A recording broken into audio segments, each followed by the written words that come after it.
It's Red Eye Radio. Gary McNamara and Eric Harley talk about everything from politics to social issues and news of the day. Whether you're up late or you're just starting your day, welcome to the show. From the Uniden America Studios, this is Red Eye Radio. Hello and welcome. He's Jimmy Kimmel. I'm Eric Harley as we begin Tuesday. Wait a minute. What? Wait, that's hitting below the belt. He's standing right behind you. I have news for you, Gary.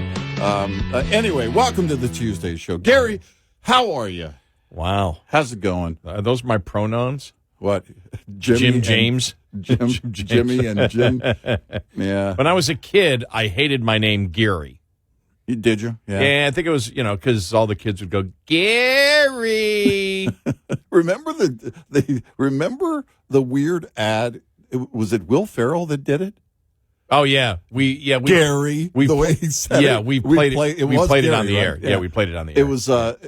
Was it a political ad?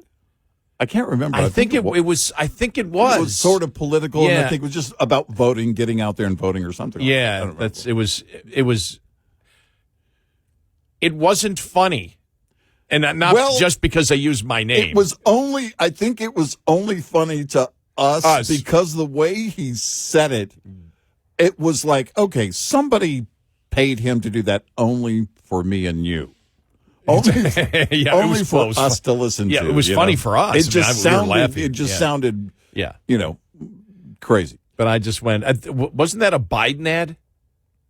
Yeah, I think or was it a Harris ad? It may have been a Kamala ad, I think. Maybe, I don't know. Oh, my gosh. Rachel Maddow. Yeah. I'm just asking, we'll get to the audio coming up a little bit later on, but saying to Kamala Harris, it's really hard to hear that you didn't want to choose Pete because he was gay. No, I didn't choose Pete because he was gay. I didn't choose him because he's gay and I had 107 days. Oh, so 100, make it worse. 110. It would just have been 108. Just one more day. So what you're saying is you needed a proper gay venting period. Right. Everyone knows 107 days isn't enough to vet someone who's gay, who, right, by the way, had been in the national political scene for years, and everyone knew. Everybody knew everything about him. Yeah. Really. I mean, just such a lame excuse. That was just, we'll get to that coming up. But Disney says Jimmy Kimmel is back after the suspension. All right. And Sinclair says, well, we're going to preempt him. Yeah, right. I don't know about Nexstar. I don't know what they said. Yeah, I haven't heard from Nexstar. And that the Nexstar thing is the merger thing, too, and I don't know what's going on. Clearly, they don't. I guess they're not concerned about, or at least Disney's not concerned about the merger deal. Look, when they suspended him, as I said, I don't care. I don't need him suspended. I also don't need him to be on the air. I don't think twice about Jimmy Kimmel. I never watch it. Never watch the late night comedians. The most I see it is a clip or two on YouTube that comes up occasionally. When we play audio cuts from something stupid that he says, and we've said this before. We believe in free speech, and we believe in free speech because we want to hear what the other side. I want Jimmy Kimmel to say the stupid things that he continues to say. I want him to be as angry as he wants to be. Yeah.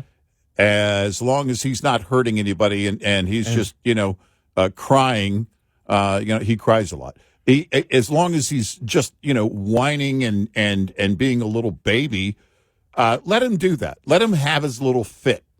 I'm not the least concerned about Jimmy Kimmel. Well, and to the people saying he deserves to be fired. Well, you can make that case that the company should let him go. In terms of, is this a good business decision? Right. That we're going to find out. Or was it just over the top, too offensive? Managements make those calls all the time. I look at it and say, as you and I've said for the longest time, when we started working together, and it's always been this way, that the left makes, because, we can say this is what the left is doing. Mm-hmm. And you'll have a number of people say, well, I don't know that's what they're doing. You and I can say this is what the left is doing, and then we play them in their own words, and people know, oh, that's what they're doing. Right. As we've often said, they make the case better than we can because it's first person. Right. We can make the allegation, well, somehow you've got it wrong. I mean, I saw CNN still fighting back. He didn't say the shooter was MAGA. He was implying that the shooter was MAGA, and, how dare they just let that sort of go by. We played the audio cut a bunch of different times. Mm-hmm. That's what he was implying, that we all know it. I mean, it's like, don't be stupid. Mm-hmm. And if that's what he wants to do, I don't want the government coming in, and you and I have said this before, we don't believe, and I've had this opinion for the longest time, I don't believe that the federal government should at all be involved in regulating the content of any radio or TV station unless, when you talk about over the airwaves, it has to do with the obscenity rule, because it's over the airwaves. Right. The obscenity rules. Right. I wanted to add that because I didn't say that yesterday. The obscenity rules and regulations. No, it's a good clarification, of course. Right. Yeah, right. The obscenity rules, and also all the technical stuff that happens. Your signal strength. Are you actually on the power? Is your signal, as you said, is your signal frying the cattle? Right. Exactly. Down. The technical stuff. Are you unplugging the competition's transmitter in the middle of the night? Yes. Are you Not doing that I've ever done that. Right. Are you doing what Steven Tyler did to Kansas, the classic thing where they were? Could you imagine? It's like, I would never want, way back then, Kansas opening for my band. I don't care who I was. It was like they were just too good, and it was like he went up there and they're getting such a great response, and Kansas was opening for Aerosmith, and he pulled the plug. And the bass player, who eventually became I can't think of the bass player's name, who became a minister. Just we had a national act that we opened up for, and they were blowing the fuse box. They were blowing the breakers like repeatedly, and they thought we were doing it. We were the opening band. Did you get their autograph? I didn't get their autograph, but later when I got in my car, I decided to turn up the radio. Yeah. Oh, okay. Yeah, it was the band autograph. Actually, they thought we were because it was an old building. They also allegedly, I'm not a cop, messed with our tuning on our guitars. Whoa! Yeah. Whoa. That we were stupid enough to leave them out on the stage after our sound check, of course, and we remedied that like within a minute. But those kind of practical jokes, by the way, we kind of laughed at. It was like, okay, this is kind of breaking in. If you're going to open up for a national act and you're a local band, you're going to get ribbed. It's kind of hazing. If you're Aerosmith and Kansas is opening for, if you're any band and Kansas is opening up for you, it's like, oh my gosh, man, these guys are really good. By the way, Autograph was an exceptionally very good. Right. They were all studio musicians. They were all a very good band and better, much better live than their single indicates, in terms of their success. But Kansas, yeah, I would. That would be. We quit. No, it's like being a local classical orchestra and Beethoven opens for you. You know, that's obvious because they were just so good. And it was a funny thing when I watched their the documentary. And Don Kirshner, who didn't want the Monkees, like, you people don't know what you're doing musically, and you're not going to do your own music, not for me. Right. Here's $1 million, do what I want, and they rejected it. And he goes, fine, you're gone. And he gave Sugar Sugar to the studio musicians. Yeah.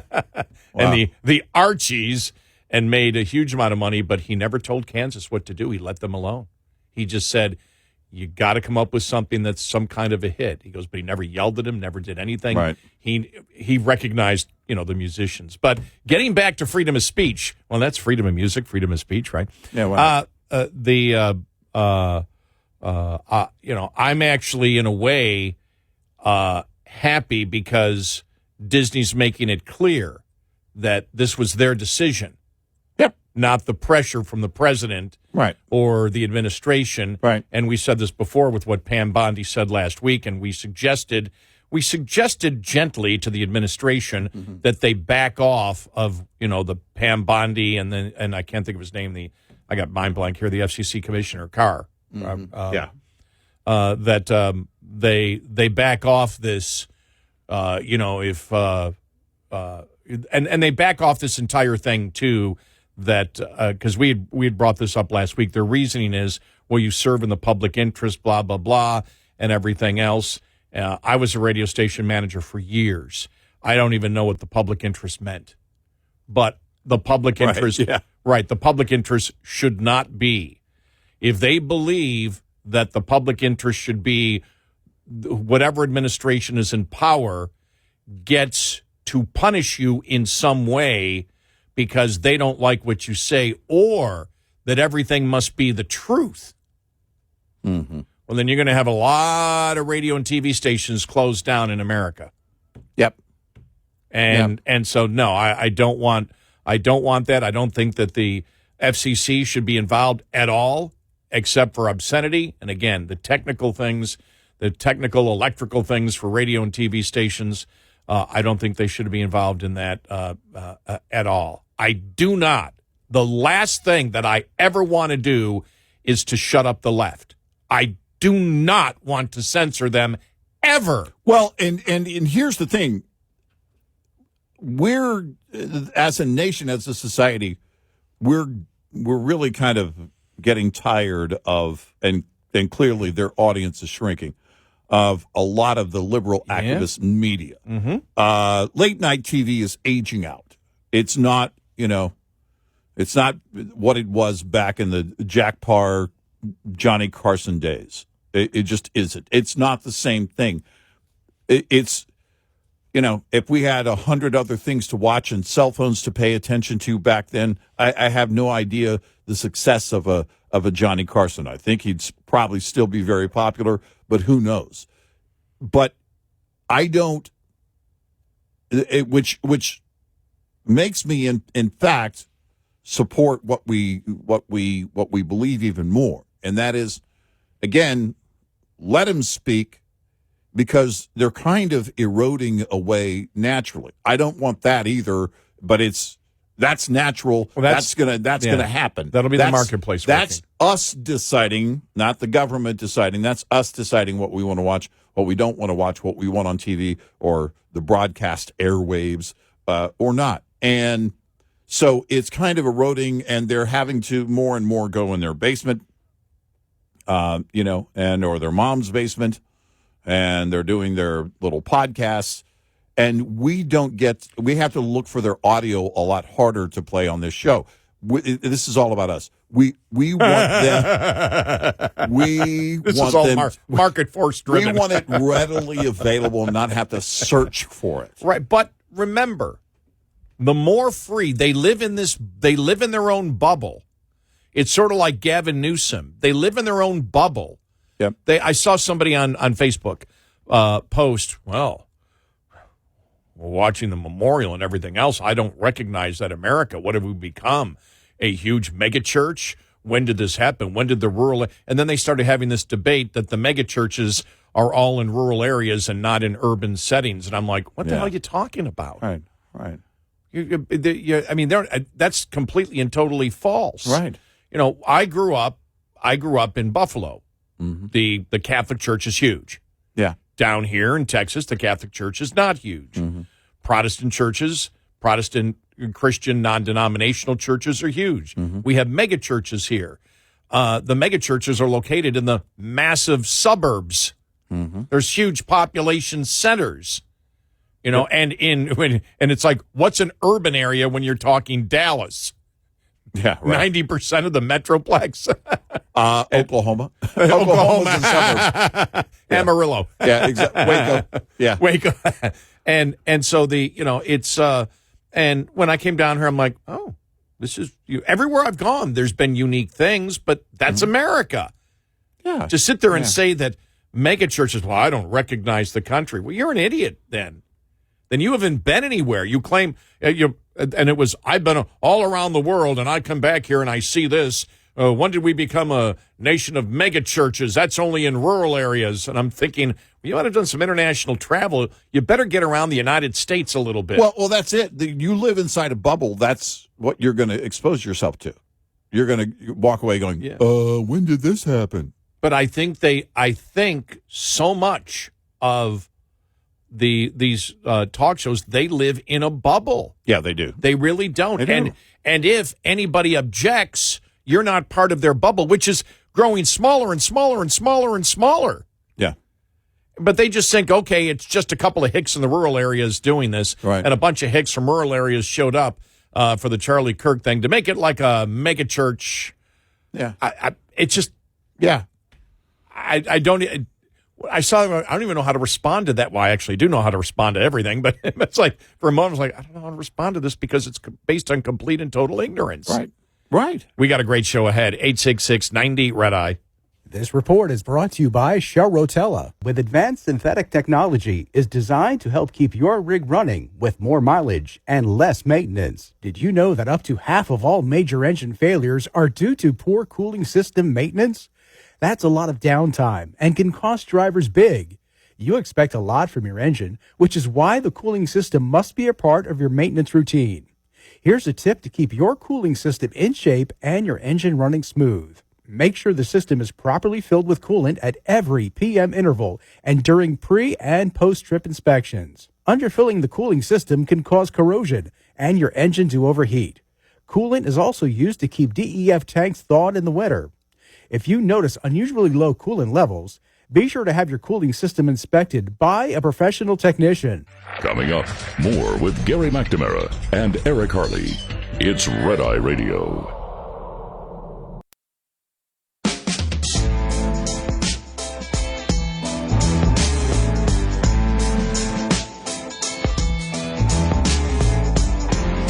We are Red Eye Radio. He's Eric Harley, and I'm Gary McNamara. Just got a text from an old radio partner of mine, Mike Bell, who wrote to me. We worked together in rock radio. Said, public service were the handwritten 3x5 cards that were 3 months old in front of us. Oh, my gosh, that's so true, Mike. And the funny thing is, remember when the general managers used to do public service announcements? Oh, yeah. Well, at this radio station that I work with, Mike, the general manager did public service announcements. Yeah. I've said I'll never give the name out because he's heart of gold. But this one it was going to be tourist season, down in Florida. Right. And so he was going to, talking about, and so the news guy, my old buddy, Mark, he wrote it, and it was, for conscientious drivers. Right. And he did the public service announcement, we're looking for conscious drivers on the road. Make sure you're conscious on the road. And so he heard it, and he said, I was going to go back and give it to him. And I said, let's just put it on the way it was. And we're driving together that weekend, and we're just dying laughing going down the road. I'm the general manager of the radio station here. It's tourist season. Make sure you're a conscious driver. Absolutely true story. As God is my witness, I thought turkeys could fly. Yes. That is something right out of WKRP. Yes. Oh, my gosh. That's great. That's great. Mike, thank you so much for that note. We both laughed during the break when you read that to me. Yeah. Because he's right. It's spot on. Those 3x5s, yeah. Anybody in radio's laughing, too. Yep. By the way, we're the station that cares.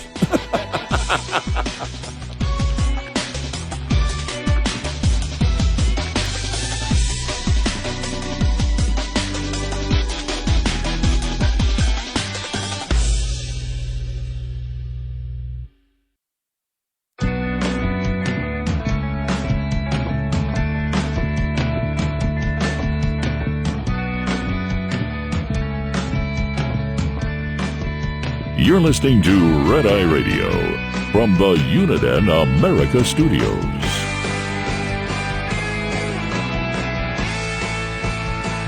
We are Red Eye Radio. He's Eric Harley, and I'm Gary McNamara.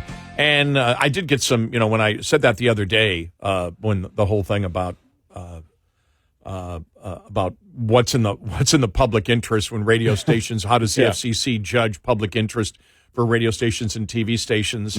Anybody who was in radio contacted me when I said, I was a station manager, and I really had no idea what the standard was for public service, except you had the public service announcements, and that's the local blood, local blood drive going on this coming Saturday. Right. And early on Sunday morning, you get one of the jocks. Any of the weekend jocks, look, let's get a group of nonprofit people in here during the weekend. Yeah. That's what you really, that's what you really did. Yeah. And you had to keep up the public file, though. You had to keep that up and everything else to show them. But I was never sure what the standard was. I was, but it was never, the standard was never that your news department has to be accurate or what your jocks say on the air or your talk show hosts say on the air, because I was music and I've done music and talk, that it has to be accurate. Otherwise, we can stop something from going on or threaten your license. It was never that, ever. Right. Ever. And so, outside of laws like slander laws, which would, apply anywhere. Not to the FCC, though. Right. Yes. The FCC is not going to enforce that. Right. That would be civil litigation. Mm-hmm. And so, if you lie, but they don't regulate that. So, like I said, we suggested, and I think hopefully this diffused it, because I didn't check Truth Social though. I swear I'm not drinking. I'm not drinking because I'm upset that I'm hitting the big 7-0 on Saturday. You're going to wait until the Friday show. In fact, I had my He's going to be crying the entire show. Very quickly, I had my regular doctor's appointment yesterday. All right. And he goes, man, your kidneys just excellent and your liver excellent. Yeah. And I went, so I got away from that youthful drinking, huh? Yeah, exactly. So I got away with it. You don't see the damage? Right. He burst out laughing. He goes, we probably all think that way when we get to a certain age. Right. It's like, could you write me a note for the cops? Yeah. Sir, have you been drinking? Look, my liver function. Look. It's fine. My liver function is fine. It's fine. Here, hold my beer. I'll show you the rest. Here.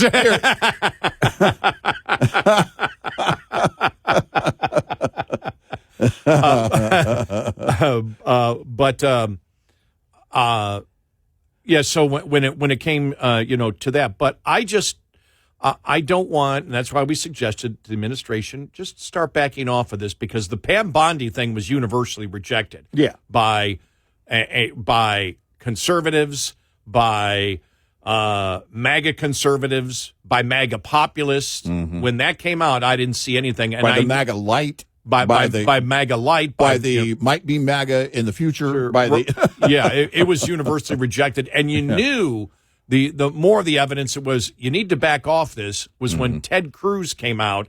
And I went, okay, this is the benchmark. If they come out and blast Ted Cruz. Now, you had Rand Paul come out and say, no, stop it. Mm-hmm. Stop with this talk. Pam Bondi, stop it. Carr, stop it. The FCC is not going to regulate content and punish companies for content. Yeah. Public service, when you talk about the whole public service thing in the public airways. Now, that did come out from a few of the influencers, the Trump influencers earlier. Yeah. But then when Pam Bondi came out with what she said about hate speech, punishing hate speech, and then what was the other one that she was wrong on? Oh, I can't think of the other one. There was another thing that she was wrong on completely when it came to the First Amendment. I just popped out of my mind. Yeah. But there were two separate things. But I'll figure it out, and when I think of it, I'll tell you what it is. But it was just, she had, as we said on the air, she got to retract that. And so she did. But what it comes down to politically, forget about legally and constitutionally for a minute. Just pure politics of it. You know, the back and forth of debate and discussion, whatever. Anybody who wants to shut the left up does not want the conservative movement to win. Right. Anyone who wishes to shut up the left, because they are our best ammunition. There is nothing that is going to help defeat the liberal narratives than liberals themselves. That's why that's why, for example, you can't get the leadership of the Democratic Party to support Mamdani. Right. It's like we can't be they know it. They don't want Jasmine Crockett out there talking. They don't want AOC out there talking. You know what it reminds me of? You see those people with dogs they can't control that are on a leash, and the dog just gets way out in front of them, and they're trying to bring the dog back in. The dog's going crazy and barking, and they can't get control of their dog. And the Democrats have a number of dogs on a long leash right now that are loud. And and here's the thing too. They've got to decide on the Mamdani thing if they're going to cross that threshold, because 6 weeks from today is the election, the mayoral election in New York City. You've got to decide as a party. Where's Schumer? Where's Jeffries? Where are the major endorsements? And you can't dismiss it as, oh, it's just a mayoral race. It's New York City. Yeah, you become a national leader when you're the mayor of New York and City. You do. And it's a national story for all the right reasons, because of the dynamics of this election and the very strong possibility that a communist is going to be their next mayor. I mean, the party has to decide, are you in? Because if you go in and you endorse Mamdani, all right, now you're full-on commie. So then in 28, what do? You can't try and moderate. You can't, as a party, you're going to have the difference. At that point, Newsom is going to start looking more like a moderate, and it's all relative. Hear me out. It's going to look more and more. Here's your rope. I'm giving you more rope. Exactly. Right. Have all the rope you want, Eric. But that's where you've got that spectrum during the primary season, and where are you going to put all those people? Well, you've already endorsed Mamdani. You've already endorsed communism for New York City. Why wouldn't you endorse it nationally with an AOC? What we've just said right now is what Bill Maher said last Friday. It's becoming the Democratic Socialist Party, which is a bunch of socialist Marxists is what they are, communists. Right. Yep. And Bill Maher recognizes it. Mm-hmm. They know it. Right. That's why they're going, we can't go in this direction, but that's where they're going. I don't want to shut them up. I want them to feel free. You and I talked about this to us. This is how we viewed it from where we sit here in Texas. This was in 2006 where you and I said, whoa, remember how the Democrats started opening up? There was always this thing, we can't let them know what we really think. We need to be always pretend we're in the middle, pretend we're in the middle, pretend we're in the middle. Then it was at 2006, after that 2006 election, when they picked up seats.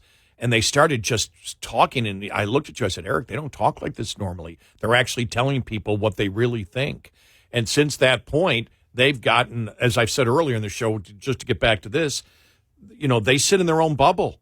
And they believe, it's like Gavin Newsom sits in his own bubble of California, and he's like, well, the rest of the country has to agree with me. My message just isn't getting out there. And that's what they actually believe, and that's why the radicals keep talking and throwing out insane things, because they honestly believe that they just haven't convinced you yet, because that you're not listening to them, and so they need to say the same thing over and over again, not knowing that everybody knows what you think. Everybody knows you have crazy ideas. Yeah. And the ideas that they have on identity politics, and that was brought up about, Kamala Harris's book. A lot of the reviews on it saying, well, she's exposing the identity politics of how Democrats really think. Remember, when she pulled out of the primaries before the first primary, she said the reason she couldn't win was because of the sexism and misogyny of the voter. Well, this was the primary, so she was talking specifically about Democrats and saying, and this goes back a few years, we are the identity politics party. We judge people. You're judging me because I'm a woman and I'm black. Right. And so you're bigoted. She was talking straight to Democrats. Well, the whole Pete Buttigieg thing, the 107 days, she wasn't just worried about independence at that point. No. They were worried, because if you think about it, remember that one poll that showed Pete Buttigieg did well in Iowa for like 5 minutes? Midwest, with again, the independents isn't your biggest worry. Right. It's within your own party, and she knows it. And remember, and the thing is, it didn't work for her anyway. Because Republicans weren't going to vote for you because they view you as top of the ticket, but she picked the most virile, macho, new kind of masculinity, full of adrenaline and testosterone. Permission structure. Who was actually permission structure to have men vote. Right. Because he was so manly. Tim Walz, she picked him and still couldn't beat Trump. While they're repairing their footballs and watching their truck on TV or whatever.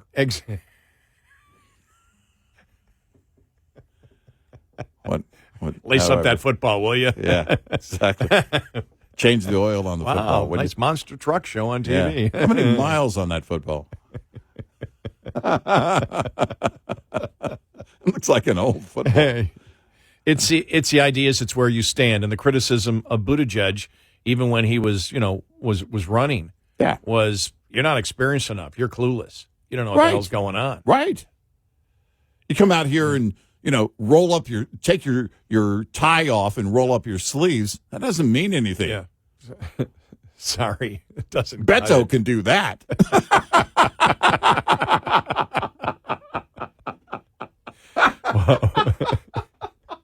And go on a skateboard. and he can skateboard. Oh, this is so much fun. I love this job.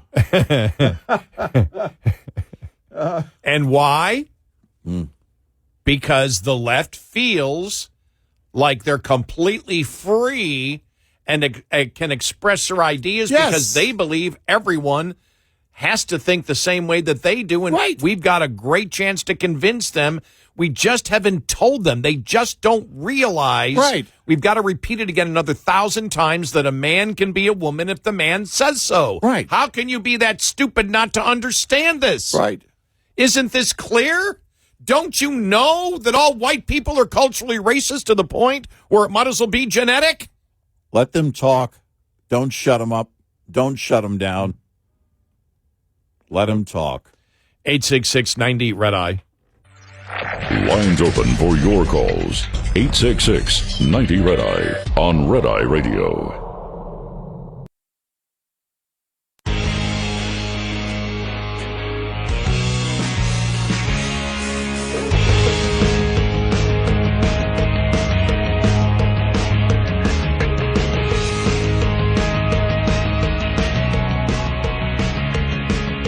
We are Red Eye Radio. He is Eric Harley, and I'm Gary McNamara. Welcome and good morning.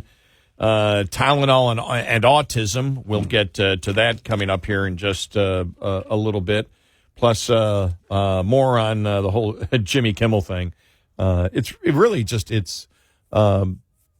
the freedom of speech thing is just, I find it fascinating. Anytime we talk about the Constitution and the Bill of Rights and actually break it down, I just always find that just tremendous. Yeah, always. So we'll get to more of that. What the left is trying to do to rehabilitate themselves.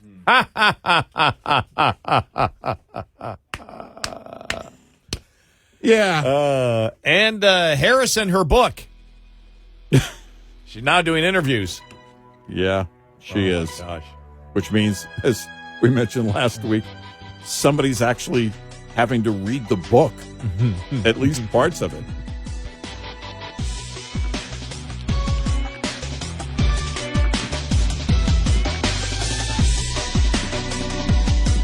Top of the Hour News is brought to you by House Products. Visit houseproducts.com. This is Red Eye Radio on Westwood One.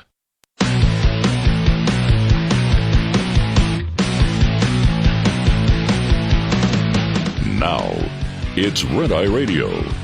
Gary McNamara and Eric Harley talk about everything from politics to social issues and news of the day. Whether you're up late or you're just starting your day, welcome to the show.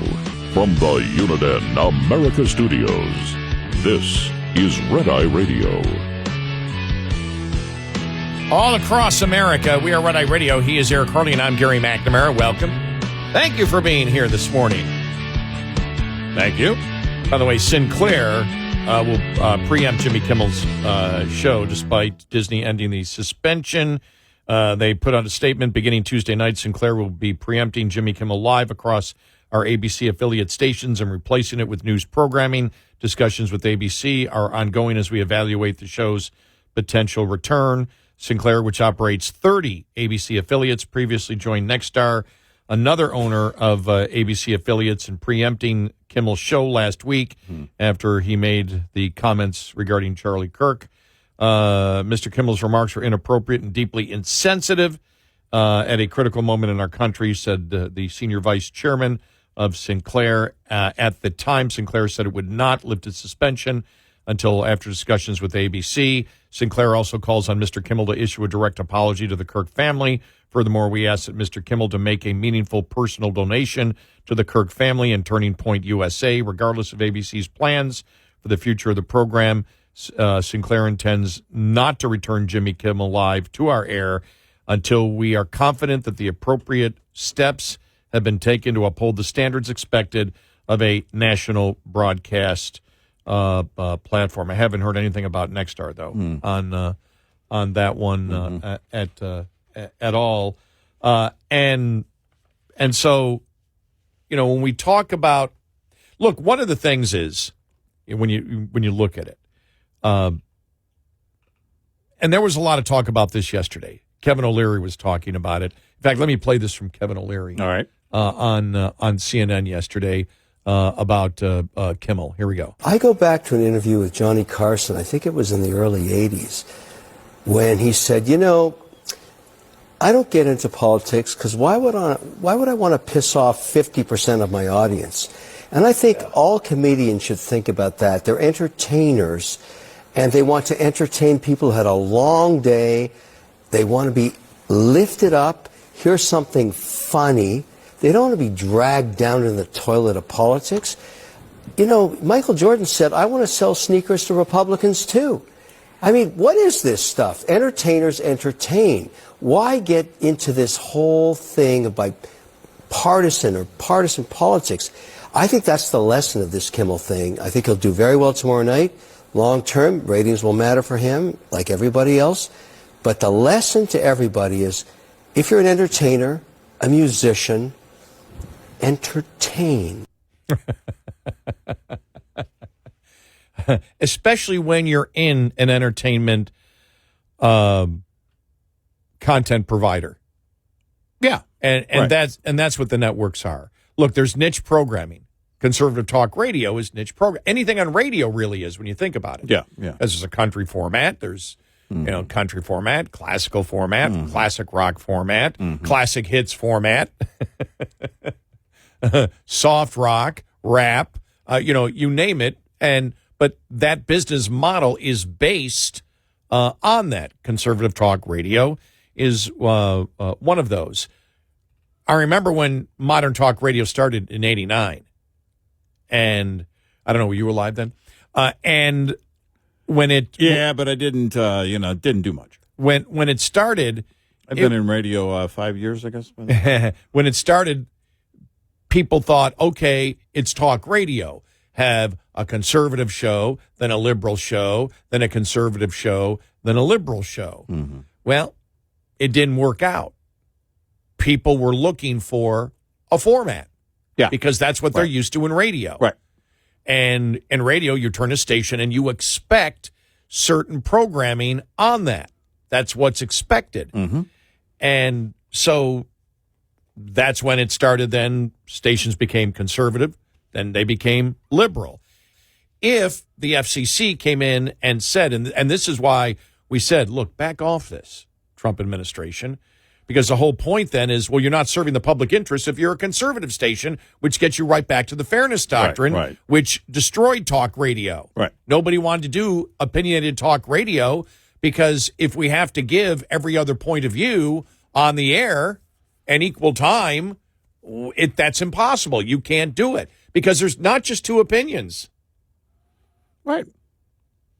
There's more than that's again the deep flaw in the fairness doctrine approach. Well, you've got liberals that disagree with liberals. You've got conservatives that disagree with conservatives. Where would you end? Right. It would be an endless line of people. And so it's like, let the marketplace decide. And that's the right way to go. Remember Air America?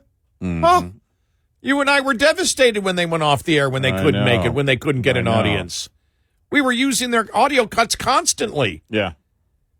It was like people thought we were an affiliate of Air America. Every time I turn you guys on, you have Air America on. We gave them more exposure than they gave them. More people listened back then to our show to hear Air America than listen to Air America. Right.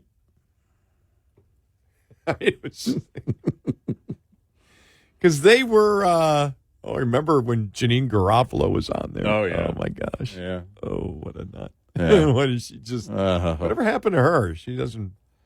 I think she's still doing stand-up commentary. But the problem with late night, Carson recognized this.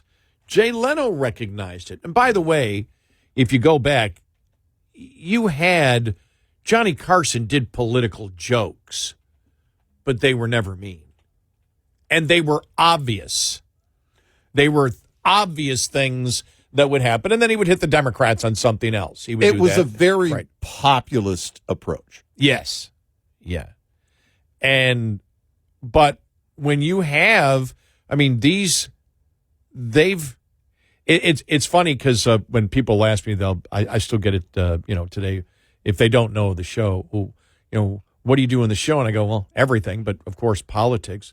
Oh, you guys talk politics? I said, everybody talks politics. Who doesn't? Anyone with a Facebook page talks politics. Yeah, but all the entertainment night shows, except really Fallon, are obsessed with being liberals. Right. That's what they're obsessed with. They're not there to entertain. Kimmel's not there to entertain. No. He's a political activist. He's a leftist political activist. That's what he is. Mm-hmm. And it's okay. You can be a leftist political activist in this country. But the fact is, when they originally hired you, that's not why they originally hired you. Right. They hired you to be an entertainer.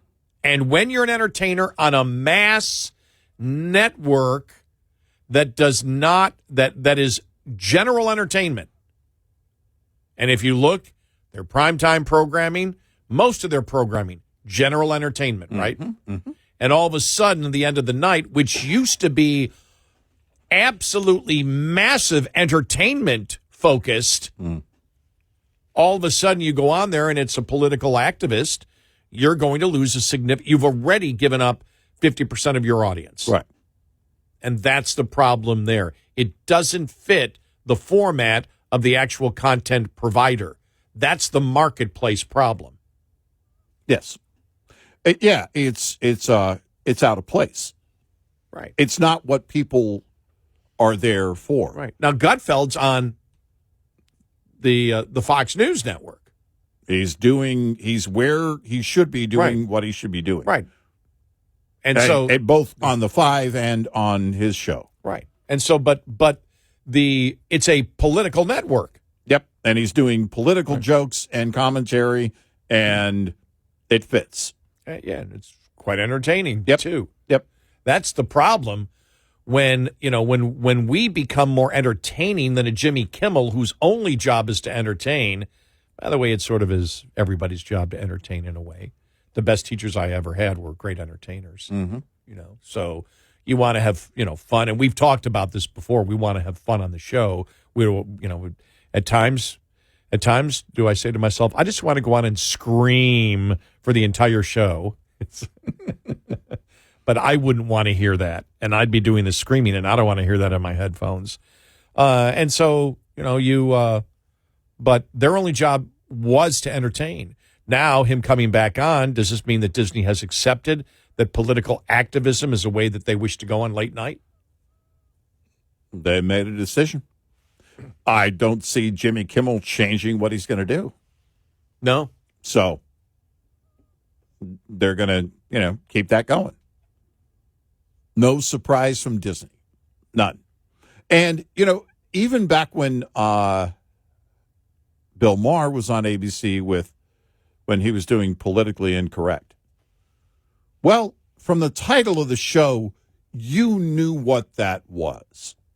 It was still entertainment, but they were all just sitting around, talking and making jokes, and it was politically driven, but quite frankly, tame compared to what Jimmy Kimmel gets into sometimes on his own. Yeah. And it's fine. The marketplace will decide, and the marketplace has already decided. You can see it. You can see the ratings and the loss of viewers. Right. You can see, I saw a graph the other day over like the last 10 years, and it consistently goes down, down, down, down, down, down, down. So there will be a decision to make. Look, even Kimmel said it last summer. They're becoming antiquated. Right. Yeah, you've got a number of things working against that format anyway. And the idea of late night TV talk shows. Is there a place somewhere for a late night a political talk show? The Daily Show did it fairly successful. I mean, they didn't have massive audience, but for cable they did okay. Jon Stewart did pretty well. In fact, it's where Colbert came from. Yeah. Now I'm an old guy, soon to be older. And when I look at it, I don't really care. When I have no interest in hearing the fluff interviews with Hollywood stars and musicians. I love, for example, you and I talk about Rick Beato that on YouTube, and him talking to different musicians. To me, that's fascinating because they get into the questions, the questions. It's not just, I'm here to hype your latest album or your latest movie, and you're so wonderful, whatever. Right. But if I look at, for like pure entertainment, when Kimmel used to have on, Kimmel was a friend of Don Rickles. Yeah. You put Rickles on, it's going to be hilarious no matter what. Rickles was the one that Johnny Carson never planned a thing. Rickles is on, we don't plan anything. Right. I don't need to. Right. But you think about it when the movie stars used to come on, just as an example, Jimmy Stewart, who would be hilarious. Yeah. Oh, yeah. What's his name? Burt Reynolds. Yep. You knew they were going to come on and they were going to, and they knew their job, we're going to hype the movie a little bit, but we're going to be just entertaining as heck. Jonathan Winters. Jonathan Winters was great. Crush it. Seinfeld's a great guest. Yep. When I saw him on, I thought it was the YouTube thing when he was on Jimmy Fallon last time. It's hilarious. Yeah. Because he's entertaining as hell. Right. These are entertainers, and they do it. But you get somebody from, I don't know, some new rock band that's out, and all you're going to do is hype the album, and they have no personality at all. It doesn't cut it. Right. And I really don't care about their album. Right. And I really don't care about most movies. Right. And I don't know who they are. Yeah. A lot of them I don't. And what I'm saying is that when the massive stars would come on, the massive stars on Carson, you knew who they were. Everybody knew who they were. And that's another problem that you have for that format is do the massive stars really want to come on? But it was massive star after massive star. And if you don't have that, and then if you don't have the massive star power, it was people that could entertain. For God's sakes, Dangerfield. Oh my! Yeah. I mean, you were crying. Yeah. Absolutely crying. I mean, it was massive entertainment based, and it was great. And I remember in college, and Carson was an old guy like I am now. I'm older than when Johnny Carson retired. Yeah. True story. Now that bothers me. But when I was in college, you had to watch Carson. Yeah. Right. And I was in college radio at that time, and you were always looking to pick up material. What is it going to say? What is it going to say? What is it going to say? Right. And so it's a different genre of a format now, and it's just not as exciting to listen to or watch or whatever. So, we'll see. Like I said, though, when it happened, I was like, good. Now they can't make the case that it was Trump shutting it down. Right.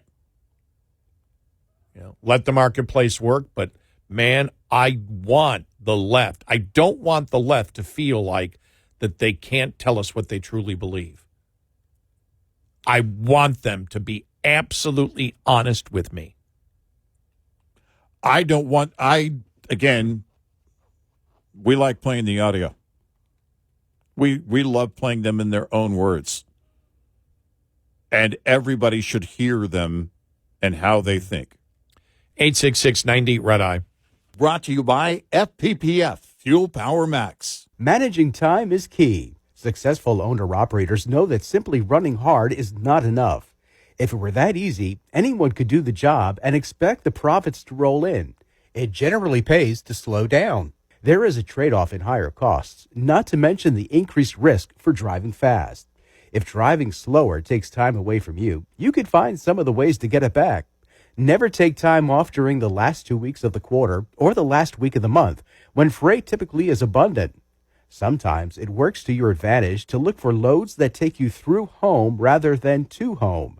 The latter can interrupt your revenue stream and require additional time to get back up to full speed again. Owner-Operator Business 101 is provided by Overdrive's Partners in Business program. Go to overdriveonline.com to the Partners in Business section of the website for more details on this and many other topics. Brought to you by Shell Rotella, with advanced synthetic technology is designed to help keep your rig running with more mileage and less maintenance. Get in touch with Red Eye Radio, toll free at 866-90-RED-EYE.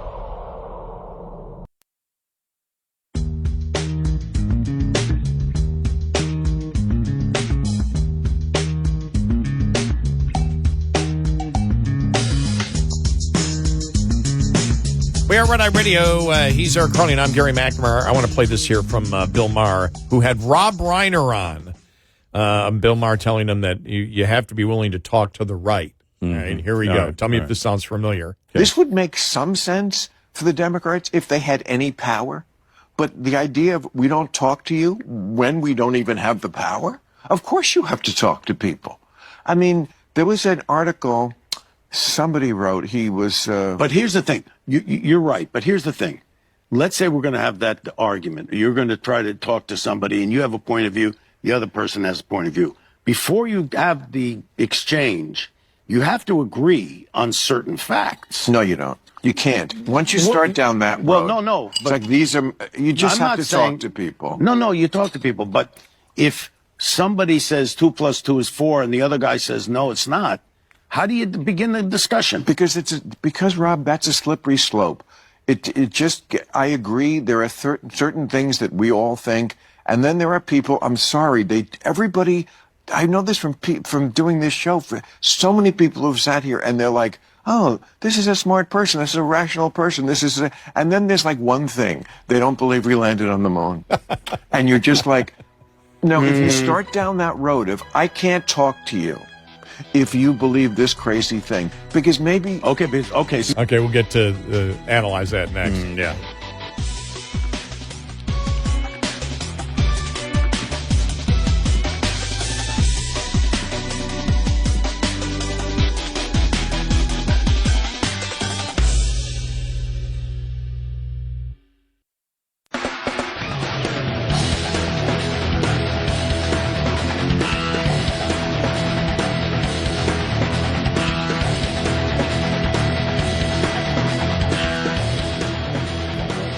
We are Red Eye Radio. He is Eric Harley, and I'm Gary McNamara. Good morning. Download our Red Eye Radio app today, and you can listen when and where you choose. Now, interesting back and forth. We just played before the bottom of the hour, Bill Maher with Rob Reiner, and Bill Maher saying you got to be able to talk to the other side. He goes, and when you're not in power, you have to be willing. He goes, maybe if you're not in power, you don't need to talk to them.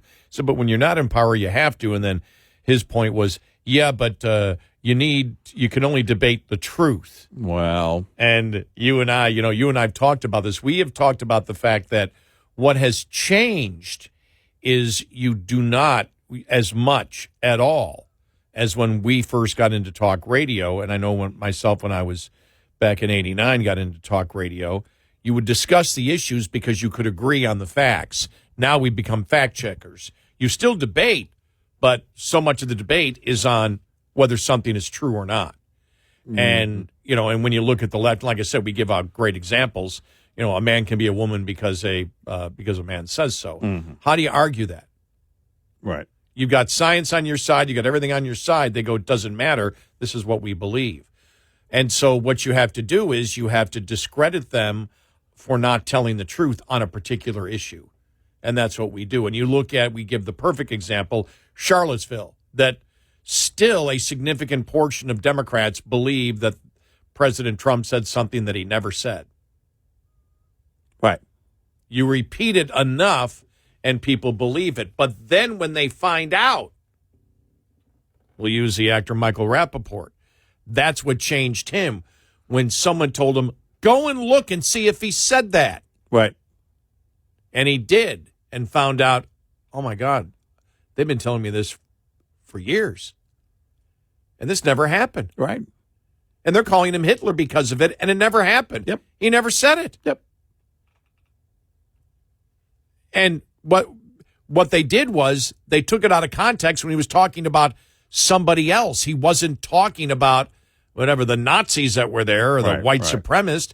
He was talking about somebody else, and they took it out of context to to pretend that he was complimenting white supremacist Nazis, and he wasn't, which was a lie. Right.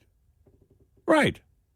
And he was furious because of it, and that's what you do. Well, what you do then is you take the debate. This is what I would have told Rob Reiner. You take the debate, and I'm using this as an example, Rob, and you convince the people that are watching by bringing the facts to them that you've come up with an opinion that's based on a lie. That's how you do it. I find it interesting because I think he's just parroting what he has heard from the right. The right saying we can't argue with them because they make up stuff. And how do you argue with somebody when they make up stuff? Well, and he's doing what the far left is also doing. He's shutting down the possibility of a debate. Well, we just got to agree on the facts. Like the fact that a man can be a woman because he says so. That's a fact. So if we both agree on that, then we can have a conversation. What he's saying is, I don't want to have a conversation.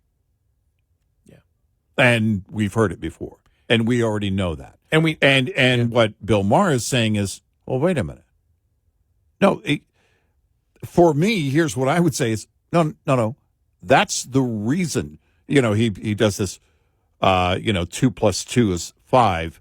Well, I can't. Well, no, the left wants you to believe. 2 plus 2 is 5.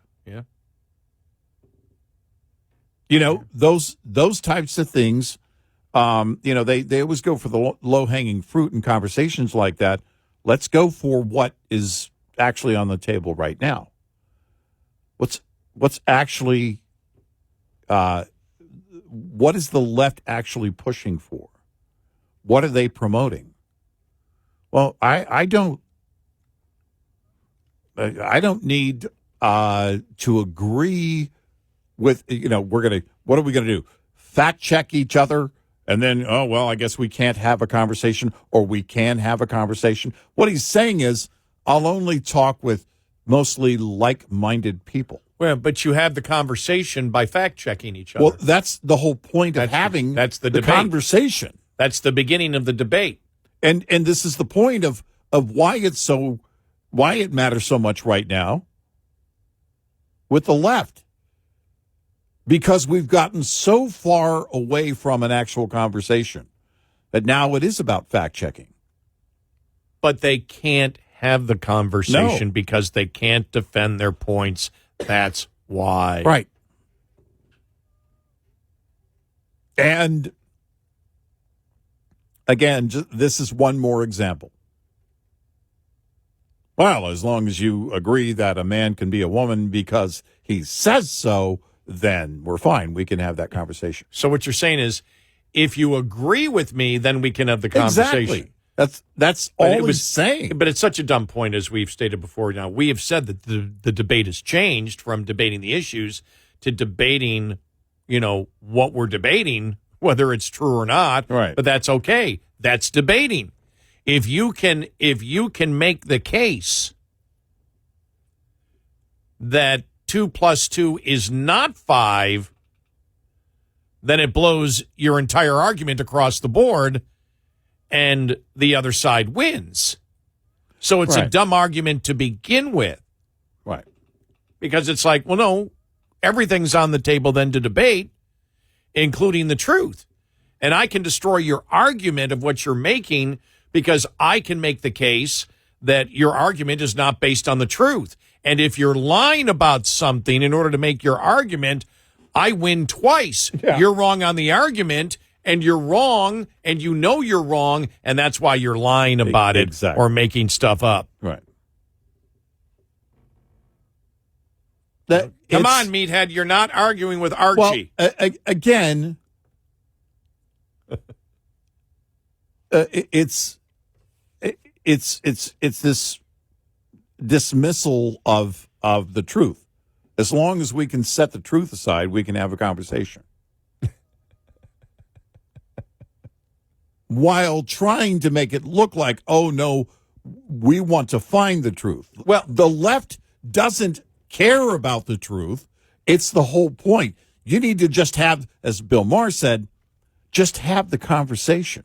What are you afraid of? But here's an argument on the left. We can't talk with Trump.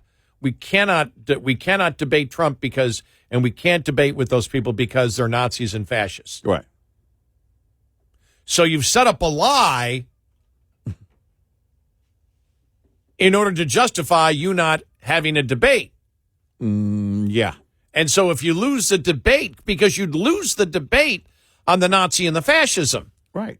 You'd lose that debate. If you get to the minutia of it, and we've broken it down, and we've talked about the harm in calling somebody a Nazi, because when you repeat that over and over again, there are some people out there that will believe that you're willing to kill millions of people in a genocide. Right. And so far, we haven't seen that.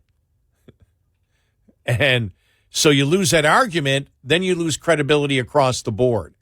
Because then you and I can look at them, and any of our great listeners could look and say, if you're willing to throw out that big of a lie, that huge distortion to make somebody throw the allegation that they're one of the most evil people to ever walk the earth, and that they'd be willing to kill millions of people in order not to debate me, well, then it destroys your credibility across the board. Right. You really don't wish to debate. Right. You don't. And that's why they want to, this is a lot like when Kamala Harris was trying to set up the conditions for Joe Rogan. Exactly. Well, you set up the impossible condition knowing that's never going to happen. Yeah. And you're running for president. What do you mean negotiate what we talk about? Exactly. And it's, well, as long as we can agree on the facts, well, that premise shuts the door on everything. In fact, the whole point of having the conversation is that you don't agree on the facts. If you agree on the facts, there's really not much more of a conversation to be had. There's some nuances here and there, but it's the left. This is the whole point of Turning Point. Charlie Kirk he felt he needed to have a conversation so he could re-educate young people at the college level. We had the one woman yesterday who said, I don't agree with Charlie Kirk, but then when they started calling him all these names, I go, what are you talking about? He's willing to talk to me. He's right. not, right. I know he loves me. I know this. He wishes the best for me. And they're doing the same right now. Yep. They're attempting to create and they've picked, what they do is they take quotes out of context. Yep. How many have been taken out of context in just the last 48 hours? Oh, yeah. Because they can't they started with the premise, this goes right back, I would hit Rob Reiner on this. They're demonizing Charlie Kirk by saying he's a monster. If you've heard AOC and Jasmine Crockett right on it. We can't talk to these people. They're evil. They're fascists. They're Nazis. They're racists. He was never a racist, ever. Nope. Well, he's against affirmative action, so he's a racist. That's not the definition of a racist. Nope. And that's why you and I have said, and all of our great listeners, you probably know this, where we said, okay, today we're getting into the minutia of things. We're trying to make it simple because it's a little bit complicated, but follow us on it, because that's what the left has forced us to do. And that's fine, as long as we, at the end of the day, make the point. Well, that's it. It's, again, if they're going to state lies as facts, and that's what people like Rob Reiner want to do, what he's saying, he's setting up, again, a premise that is impossible to meet. Conditions that aren't going to happen. And because he'll tell you, well, the fact is, or somebody on his side would tell you, well, Charlie Kirk was filled with hate. Okay, that's a lie. And I'm not going to agree to that. Then we can't have a conversation. Of course we can't. Yeah. I'm shocked. And this is, that's further proof right there. That's further proof. They won't even debate, the those of us who called for the scientific community, not just people with opinions, but scientifically based opinions on climate change. Get both sides to debate. Yeah. We said that a long time ago. And they've been shutting it down ever since. And when the few times they've tried to do that, and they've had the scientists that have said, nah, you're way over-exaggerating all of this, and they've set up the people, and every time the left has refused to have a scientific debate on it. Well, because if you think about it, the one think tank did it a couple of years ago, remember? Right. And if you look at that, the Rob Reiner theory would say, well, no, that they can't agree on the facts. Well, wait a minute. This is the scientific community, interpretation of data on one side, misinterpretation of data on the other side. It's the whole point of having the conversation. Right. But you actually lost that debate when you see what people think about climate change right now. Yeah. The reversal of subsidies for alternative energy, where it's not making a blip with the public. And we read the column from Bjorn Lundberg last week, who believes that man is involved in climate change, doesn't know what degree, but he views that everything that the left is doing is wrong. Right. And he's the one that pointed out every single we're doomed scenario. Yeah. And he went through, he named how many there have been since the 1970s. Not one has come true. And it's something that you and I have said over and over again. If all of these apocalyptic things never came true, none of them, right? Why should you have any credibility? That's a legit question to ask. Yep. 866-90 Red Eye. We'll be right back with more Red Eye Radio with Eric Harley and Gary McNamara.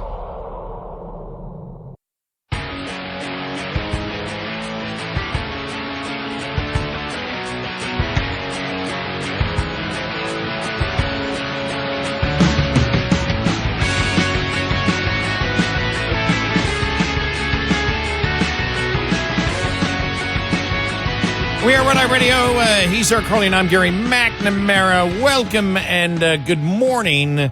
Thanks so much for being here this morning. Coming up following the top of the hour, Tylenol and autism. We will get to that. Oh, by the way, the White House came out and said Holman never accepted any cash. So what they're saying is, by saying that, they're saying there is no video that shows that if there's a video out there, the video can't show that he took cash. Right. Because that's what the sources claim in that story. That story didn't have any legs yesterday. I thought it was going to be a bigger story for the left yesterday, and it was nowhere.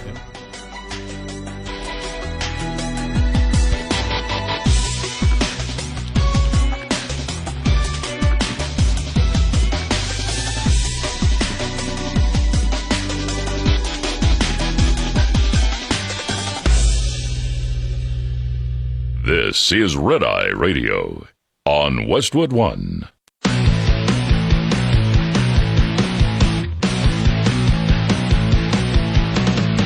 Now, it's Red Eye Radio. Gary McNamara and Eric Harley talk about everything from politics to social issues and news of the day. Whether you're up late or you're just starting your day, welcome to the show. From the Uniden America Studios, this is Red Eye Radio. All across America, we are Red Eye Radio. He is Eric Harley, and I'm Gary McNamara. You know, one more note I wanted to bring up here, because you saw, I think it was Crockett, who was stating that, that Charlie Kirk was a racist and everything else. And just on X over the last 48 hours, how many video cuts did you see of him explaining what he thought about race? Yeah, right. And then I thought to myself, I said, yeah, but that's the problem. Because remember, you're a racist, you're a white supremacist. You believe in white supremacy if you believe in the autonomy of the individual. If you don't believe in identity, understand that the whole anti-racism movement is racism. Right. Because if we get back to the original definition of racism, it is that, for example, I know that I'm superior to everyone else because of because of my genetics. Of course. That's regardless of who it is. Exactly right. It's everybody. And it's so stupid. Even to say that, I can't even say it with a straight face, trying to act that I believe it. But that's one of the problems, so when Rob Reiner says we can't agree on the facts, your facts are that I'm a racist if I believe in the autonomy of the individual. If my goal is individualism, if my goal is I judge you not by your skin color, I'm a racist. Right. Remember that they couldn't win the argument, so fascism became Antifa, which is Antifa. We remember when we first heard it a long time ago, before anybody was talking about it, we went, what's this Antifa? Because they were trying to promote themselves as anti-fascist. It's like, well, no, they're fascist. Right. And the whole anti-racism movement on the left is racist because they wish to judge people by the groups that they're in, not as individuals. And so, yeah, I mean, that's where the truth becomes all mumbled jumbled when it's like, well, no, I judge people as individuals. Well, then you're a racist. You have to judge. You got to take skin color into consideration. No, I refuse to do so. See, you're a racist. You're just like Hitler. Yeah. Huh? What? Where the hell did that come from? And so that just popped into my head because of the whole, the whole Charlie Kirk thing, just from the over the last 48 hours. Just so many of the audio cuts out there when he's just like, I don't care what your skin color is. Right.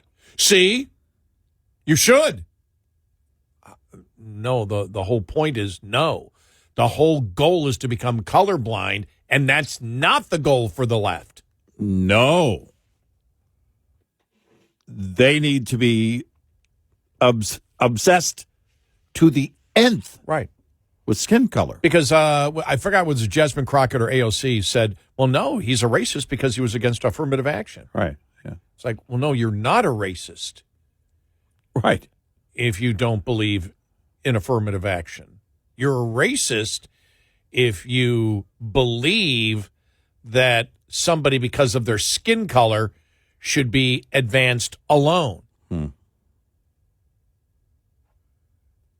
Even, who was it who said it? It was somebody in the liberal Supreme Court. It was a liberal. Was it Ruth Bader Ginsburg or was it? I can't remember. Maybe it was her who said, eventually we have to stop that. Even though affirmative action we believe is necessary now, it eventually has to end. Well, because you see it. Everybody who wants to be honest about it knows that affirmative action is actually racist. Yeah. And so when I saw that, I went, okay, here we go. Charlie Kirk was a racist because he didn't believe in affirmative action. Charlie Kirk's a racist because he believes in the individual soul. Mm-hmm. He believes you judge somebody as an individual. Mm-hmm.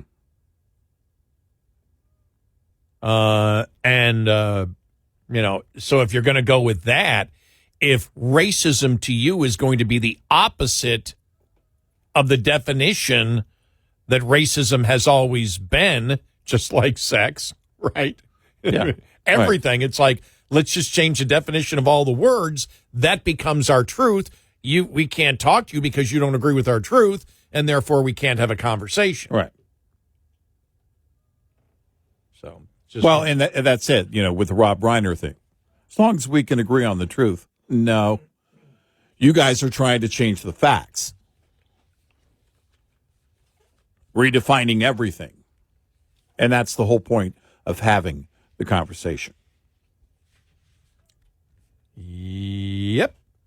You change the language, control the language, you change the definitions and control the language. And the left thought for years they were actually winning that. And when they weren't winning it in social media, they sent the FBI in. Well, you think about it, when we talked about the whole Kamala Harris, the book and everything else, where they're like, well, you didn't pick him because he was gay. We're disappointed in you. No. I didn't pick him. That's not true. I didn't pick him because he's gay. I didn't pick him because he's gay and I only had 107 days. That's not enough time. But I just Wow. I saw this here, James Freeman in Wall Street Journal.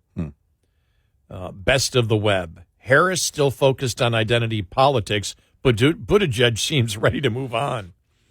What is it about Democratic politicians that they can't resist insulting U.S. voters?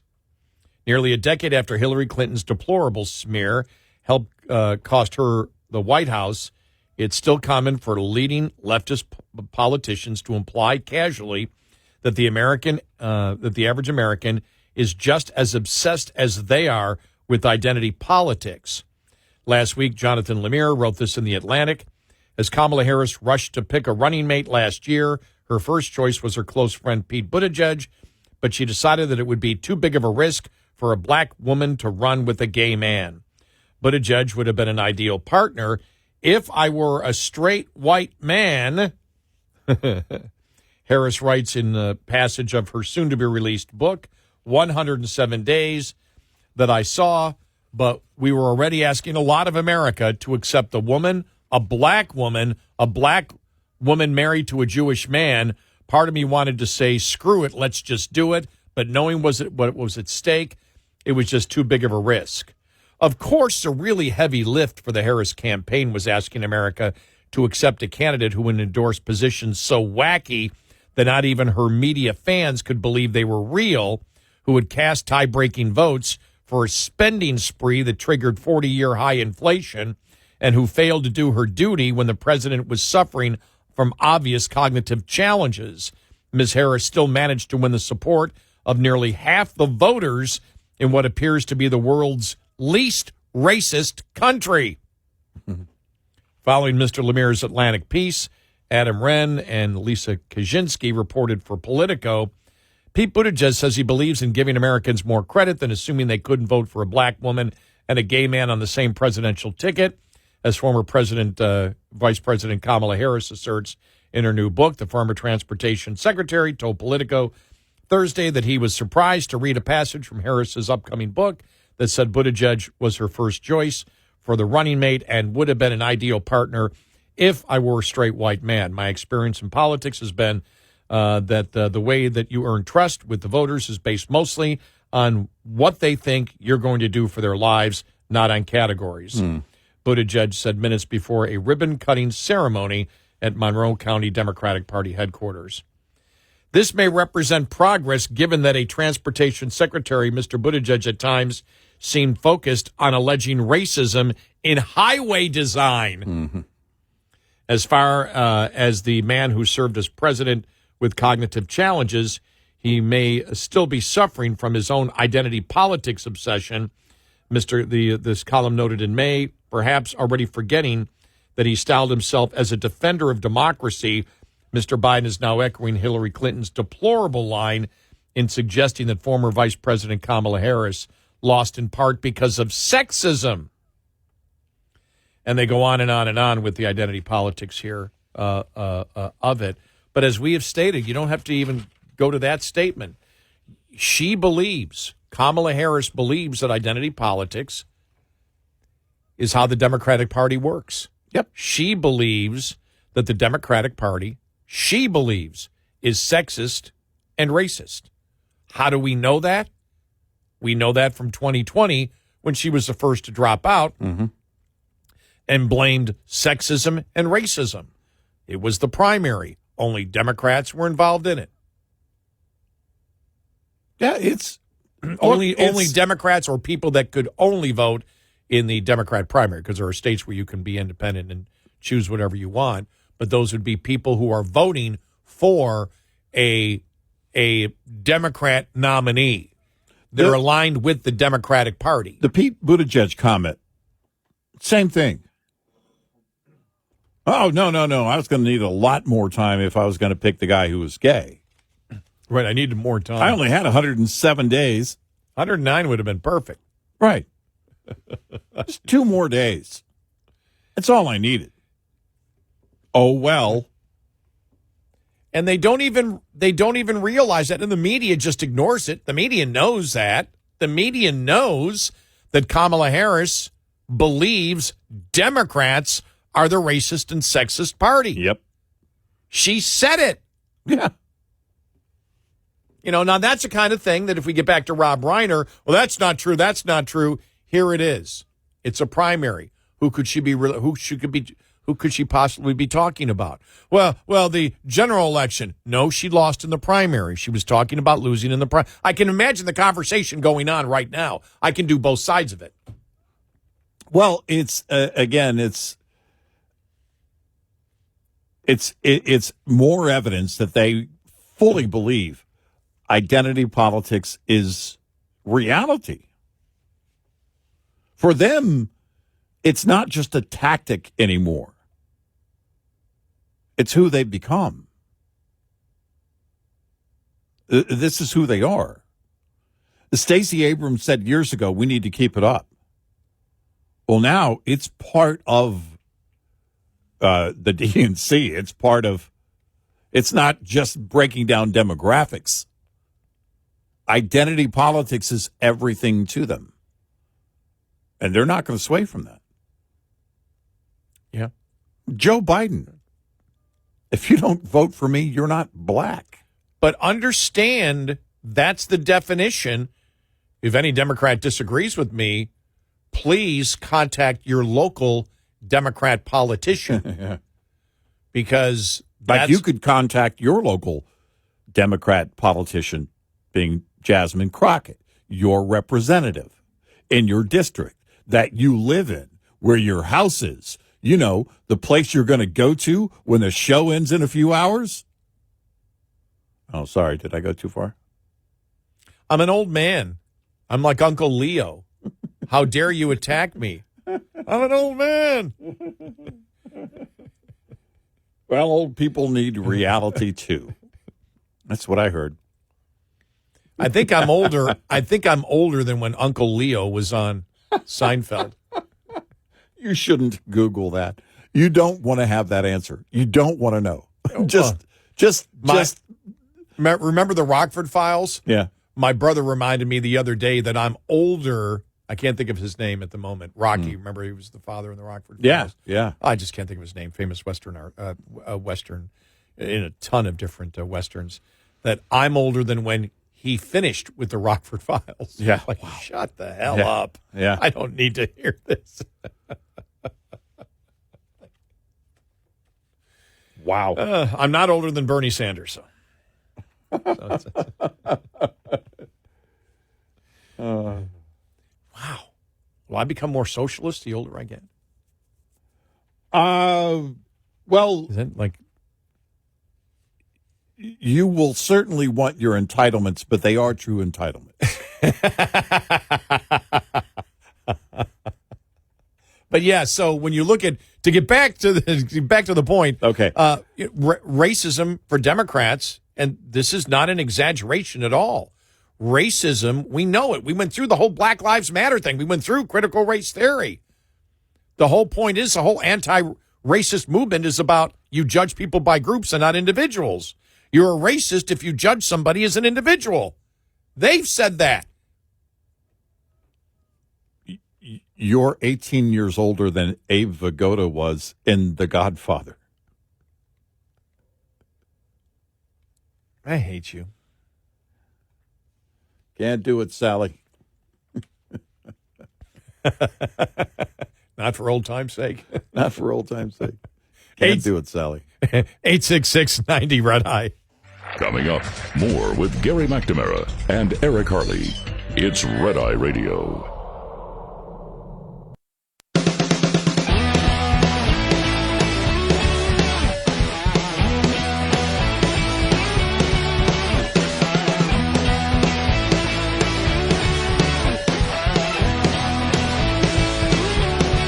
We are Red Eye Radio. He's Eric Harley, and I'm Gary McNamara. Welcome and good morning. By the way, I have a correction. You're not 18 years older than Abe Vigoda was when he appeared. You're 20 years older. Because when it was filmed, he was actually only 50. Let's see. He looked 70, didn't he? He was always old. He really did. He was always old. Yeah, my doctor is 3 months older than I am, and we cried together. Yeah. in the examination room Yeah. yesterday. Right.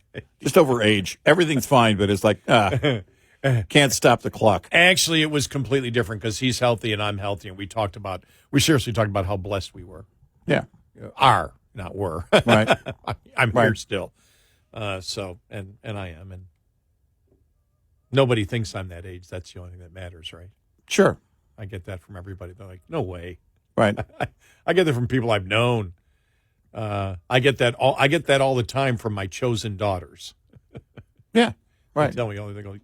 Stop it. You are not. Right. One of them's always, show me your license again. I've probably shown her my license. Well, it's funny because over the last 20 years, like 15 times. about a month ago, I was at my parents' house, and my mom says, "You're getting more gray hair." I'm like, "What's going on here?" My dad looks at me. He goes, I went from mostly black hair. He had black hair to silver hair within 5 years, about the age you're at now. By the time I was 62, it was completely silver. I'm like, what is this? This is some kind of intervention? Some kind of weird intervention? What is going on right now? Where are my parents? Well,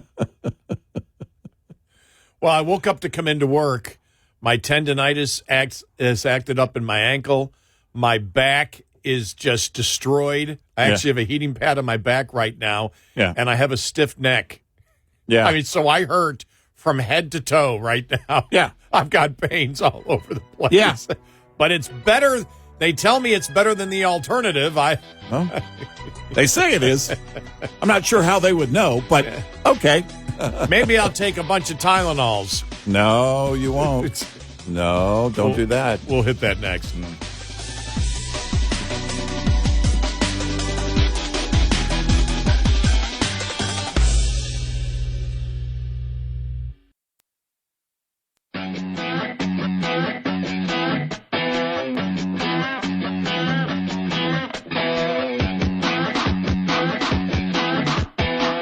Daytime is overrated. Nights are where it's at. With Gary and Eric on Red Eye Radio. And he is Eric Harley, and I'm Gary McNamara. Welcome and good morning. Thanks so much for being here this morning. First one, we had talked about it roughly around this time. Maybe it was a little bit earlier in the show yesterday.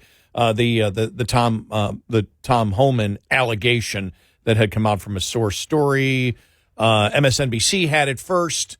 They said there were 6 sources. New York Times was on it, and it's where before Tom Homen was appointed as part of the president's administration, head of ICE. ICE. Thank you very much. I was thinking HHS, but that's not him. The head of ICE that during the fall of last year, the Biden administration. The FBI, now it was a regional office apparently, is what the story said, heard from a suspect in another case that Holman would take money in order to award contracts, or was taking money to award contracts. So Biden's FBI set up, during the Biden administration, set up like an scam kind of sting that caught a congressman taking money. But they pretended they were business people and offered him money, $50,000, and gave him $50,000 is what the story was from the sources. And then he was never in a position to award any contracts, so nothing happened because of that. You and I went over what the possibilities were in this, the hypothetical possibilities, as we do when anybody is accused of anything. What is the evidence that exists out there? There is no evidence at the moment. The only evidence that existed, and it's not really evidence, is a source story. Right. And they said they had a video of him taking the money. And then it said, well, during the Department of Justice took a look at it and decided to drop it. And we went over all the specific allegations. We talked about Andrew McCarthy's column in National Review, where he went point by point saying, if this happened, and if this, then this, and then this. And we looked at it and we said, well, one of the reasons that you could not say it was bribery was because he never completed the bribe. It also couldn't be conspiracy because there has to be two people in conspiracy, and one of those was a government agent, and so there is no conspiracy at that point. So there might be no charges if it's true that he took the money. And again, it's a hypothetical based on what the story was. Well, Caroline Leavitt was asked that question yesterday, and here's what the White House had to say. Here we go.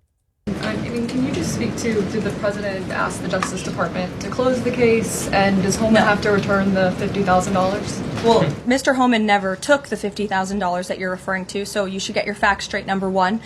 Number two, this was another example of the weaponization of the Biden Department of Justice against one of President Trump's strongest and most vocal supporters in the midst of a presidential campaign. You had FBI agents going undercover to try and entrap one of the president's top allies and supporters, someone who they knew very well would be taking a government position months later. Mr. Homen did absolutely nothing wrong, and even the President's Department of Justice, even Kash Patel's FBI, looked into this just to make sure. They had a number of different prosecutors and FBI agents who looked into this. They found zero evidence of illegal activity or criminal wrongdoing.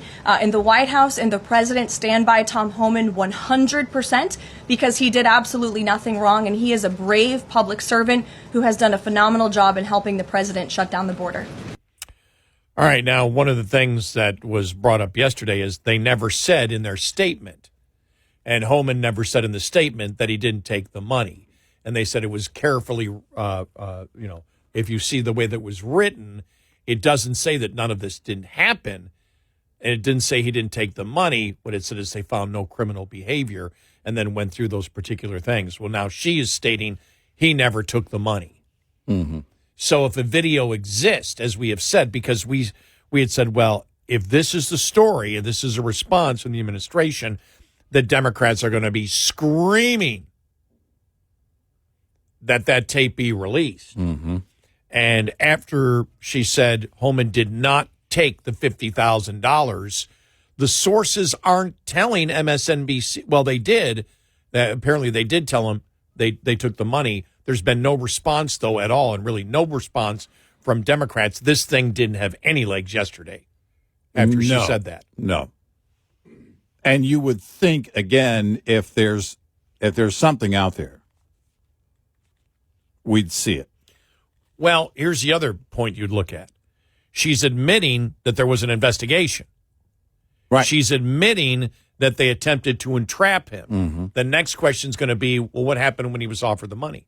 Right. If the so what did happen that constituted, give us the set of events precisely as to what constituted the entrapment. Exactly what happened. Yeah. And we should hear that from Kash Patel. What did your investigation show? Because that's the claim. Because so the $50,000 was offered. The White House is agreeing to that. Right. That part of the story, that the FBI did have an investigation. Mm-hmm. Now, this came from a regional office. It never leaked. Nobody knows if it got as high as Joe Biden or whatever to the campaign, at that. Well, not Joe Biden campaign. It was the Biden administration. It would have been the Harris campaign at that point. Mm-hmm.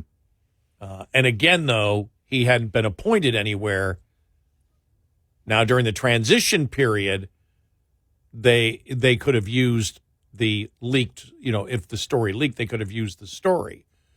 Well, we've heard nothing yesterday. There was nothing where anybody came out and said, no, he took the money. Source stories say that may come out today. Right. But there is nothing, there's no source story saying that the White House doesn't know what they're talking about or whatever. But that was a big moment when she said Holman did not take the money. You said it to me when we talked about it off the air. You said that means they've seen the video. Right. Yeah. You're not going to lay that down unless you know for sure. Right, because of course they've seen the video. If If it was videoed, Right. they're agreeing that this investigation took place. Right. They're not saying that he was not offered the $50,000. They're saying he did not take the $50,000. Right. There was an attempt at entrapment, Right. which tells me he was offered the money. They tried to set it up. They're saying he didn't take the cash. Okay, then tell us about the investigation. What did it show? Yeah.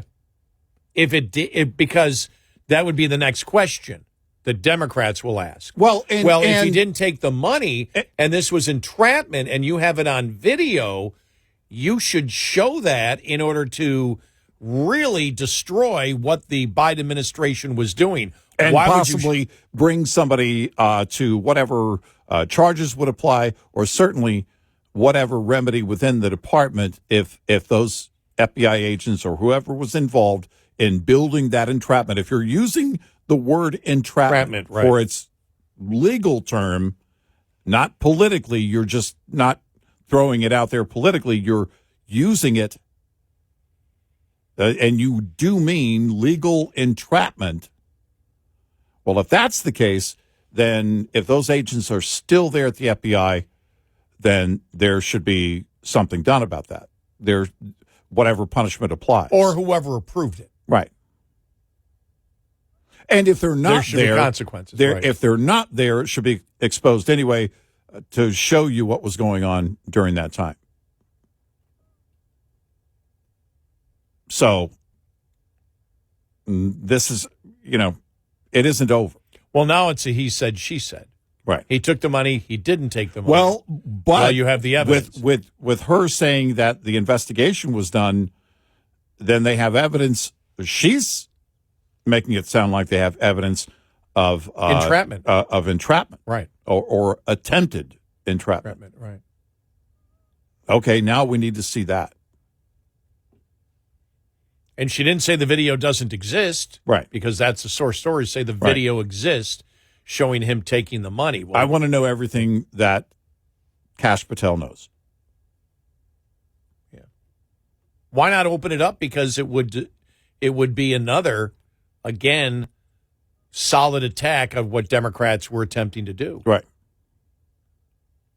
I don't think the story's over yet. I don't think it's over. Democrats haven't jumped on it yet. Because I said it last night.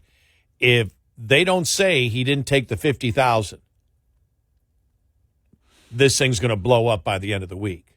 If there's video evidence after yesterday, it is possible they're not shopping it around to get money, but shopping it around for the best outlet to release the video evidence. I mean, I would say just a wide release. You just put it everywhere. You put it on social media. Who do you mean who? Whoever has the sources. Whoever has the any kind of evidence against the FBI Holman. has it still now because it was an FBI investigation. No, The I know, FBI but if somebody else has access to that or had a copy of Okay. anything that would show that Holman was, or they believe would show that Holman was guilty, it would be out there. then I would. It would be out there. In the social media age, you don't have to shop around to, well, are we going to go to the Washington Post or the New York Times? Or, no, you put it everywhere. Set up your YouTube page, get a billion views, and make money off it. Exactly.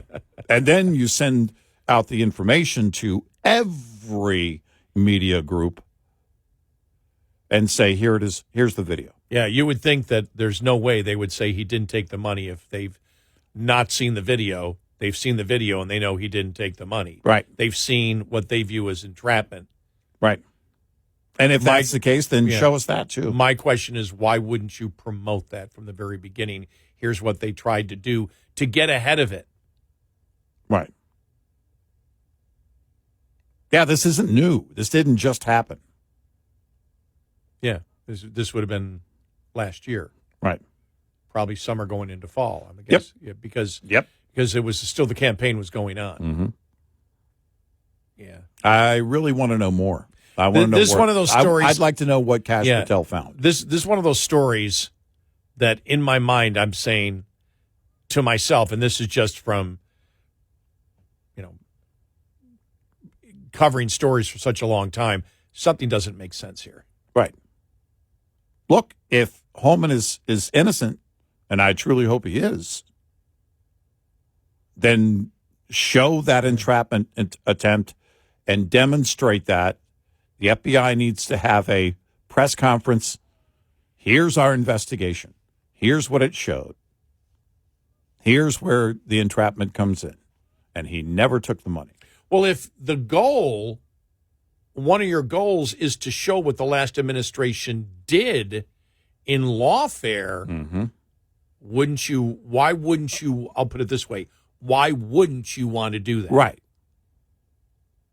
Because I don't put This is a win for Yeah. you, and it's an easy win Right. if you've got that evidence. Because I don't buy any of the source story stuff. No, I don't either. I'm cynical I don't either. on all of it. Everything we're talking about is hypothetical on both sides. Well, especially when there's no evidence presented with it. The only thing that wouldn't be hypothetical is both sides agree that the FBI was investigating, and it seems as if the $50,000 was offered.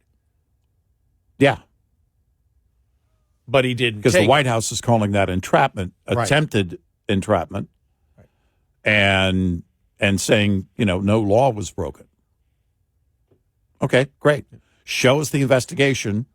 We want to learn more about what they were doing before Trump took office. If you're claiming it's entrapment and therefore lawfare, again, from the Biden administration, I want to know about it. Yep. 866-90-RED-EYE. Lines open for your calls. 866-90-RED-EYE on Red Eye Radio.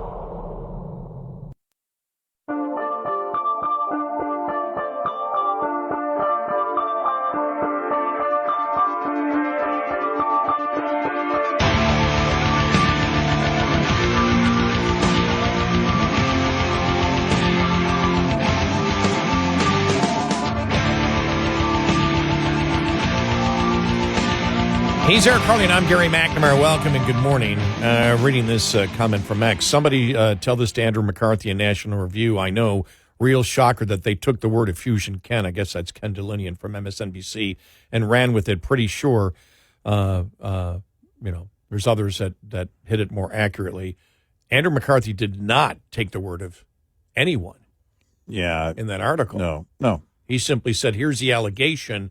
Right. Here's what we see. Right. Here's how they've answered. Here's the weak spot. Hypothetically, if it's true, this is the problem, here. And he kept saying, if it's true and if he took the cash, put it in parentheses. So he didn't take the word of anybody.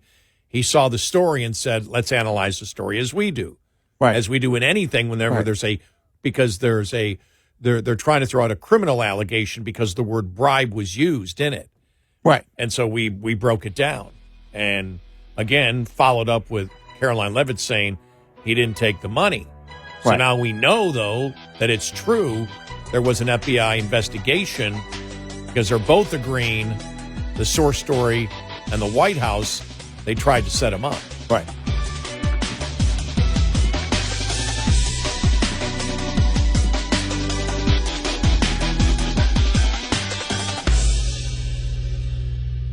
This is Red Eye Radio on Westwood One.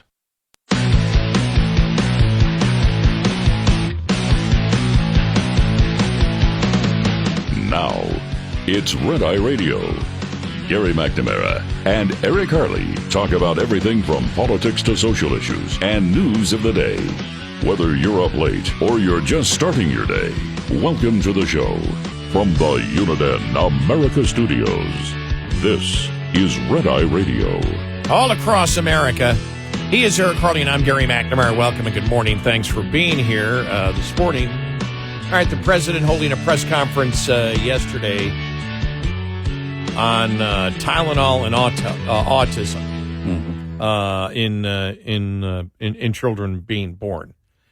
The recommendation was what? No. Well, the FDA guidance basically says that physicians should, quote, consider minimizing the use of acetaminophen during pregnancy for routine low-grade fevers, end quote. And again, that is women who are pregnant. I have not seen I've not seen the studies that because Tylenol vehemently said this is absolutely bogus. This is junk science. There are 3 studies that the White House was looking at. It'll be interesting to see what the studies are, because I'm sure Tylenol will present the other studies coming out. And there's going to be more discussion on this in the future. I don't know, and I don't have those studies in front of me that were done the other way, and see what the peer review, what the medical science is. I'm never comfortable when you have the politicians out selling something. I'd rather have the doctors doing it. I'm not a fan of Robert Kennedy Jr., never have been. His statements have been all over the place, for example, on vaccinations. I think some of the stuff that they were explaining yesterday about the Amish and vaccines, well, and to me sounded like junk science. yeah. Again, I don't know what the other studies are. I'll be looking forward to it. But here's the problem that I have. Here's the biggest problem that you and I have had with Kennedy, and it's the fact that, number one, he is someone who believes in nationalized health care. Mm-hmm. Don't care if he's tried to reverse it. That's what his long-term stance has been. But this story in the Wall Street Journal on cancer drugs. Robert Kennedy Jr. is disrupting the Health and Human Service Department in nearly all the wrong ways. See how Vinay Prasad, his left-hand man at the Food and Drug Administration, is killing life-saving experimental cancer treatments and undercutting biotech innovation. Dr. Prasad is back running the FDA's biologics division after a short resignation and controversy over his role in killing a drug for rare muscular dystrophy disease. Robert Kennedy Jr. got him reinstated, and now he's following through on his campaign to block what's called RPI therapy for patients with advanced melanoma. It's a scandal that will cost lives. Career FDA staff supported the RPI therapy for approval, as did oncologists who described the trial results as unprecedented. Tumors shrank in nearly all patients, and 1/3 went into remission. 1 in 6 saw their tumors vanish. Patients with metastatic melanoma who don't respond to other treatments typically don't live much more than a year. The FDA designated RPI as a breakthrough therapy last November to expedite its review. Dr. Prasad in May entered Dr. Prasad in May. The agency a couple of months later rejected the treatment and changed the standard for approval, arguing that its trial lacked a placebo group. Running a controlled arm would have been unethical in terminal patients. They're not going to do it. If you're terminal, right, they're not going to make you part of a placebo group. Oncologists from around the world urged and pleaded with the FBI to reconsider. Dr. Prasad didn't listen. The company issued a statement on Thursday indicating that the FDA isn't budging. Oncologists tell us that the RPI rejection is important to how the agency will review experimental treatments going forward. That may be Dr. Prasad's goal. And here's the problem that we've always had with Robert Kennedy Jr. A Bernie Sanders acolyte, Dr. Prasad, has long criticized the FBI for approving too many cancer drugs on trials that lack placebo groups. He wants drug makers to run bigger and longer trials to demonstrate with 100% certainty that medicines work, even if it means that patients die because of the FDA's delay. You said FBI, you meant FDA. FDA. Did I say FBI? Thank you. Dr. Prasad supports single-payer government health care and drug price controls, which may explain his hostility to new drugs that may be costly. The FDA, under the law, may only review medicines for efficacy and safety, not price. But Dr. Prasad's motivation may be to block experimental medicines to ration care. The FDA's unexpected rejection of RPI is it RP1? RP1 is creating enormous uncertainty in the biotech industry and causing some companies to reconsider investments. Crystal Biotech last month halted a trial into an experimental melanoma treatment, saying a recent decision by the regulatory agency has signaled a shift in their approach to drug approvals. This is part of Mr. Kennedy's anti-pharma agenda, and Dr. Prasad is his point of spear. The campaign could also enrich Mr. Kennedy's trial lawyer friends. Several plaintiff firms have sued the drug maker for allegedly deceiving shareholders about its medicine's prospects for approval. In fact, it was the FDA who misled. Meanwhile, Dr. Prasad is threatening drug makers over TV ads that he claims are misleading because their visuals are too attractive. Seriously, he wants to force ads off the air to reduce sales. Wow. This includes self-administer nasal vaccines for the flu. AstraZeneca, yeah. Yeah, that the FDA approved last year. Right. This is the problem when you put somebody like Kennedy in there. Whether this is true, I'm not saying that the allegations from the Wall Street Journal are completely true, but what his intent and motivation is as someone who believes in nationalized health care, and as we all know, when it comes to advanced cancer medicines that are expensive, look at Canada. That's one of the major criticisms of Canadian health care is when there's deadly cancers that may be rare, it's more expensive, so they say, sorry, we're not going to fund that. Right. And here, I haven't heard a defense from the administration at all, except, no, we need to have placebo groups. They're not going to have placebo groups for people that are terminal. In fact, in these types of trials, they most often do not. They don't.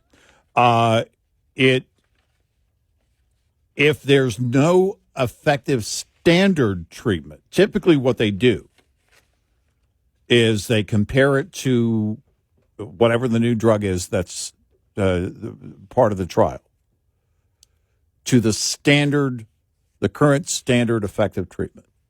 That's what they do, not a placebo. And if it's true what they're saying here in the Wall Street Journal, that he wants to make, this is Dr.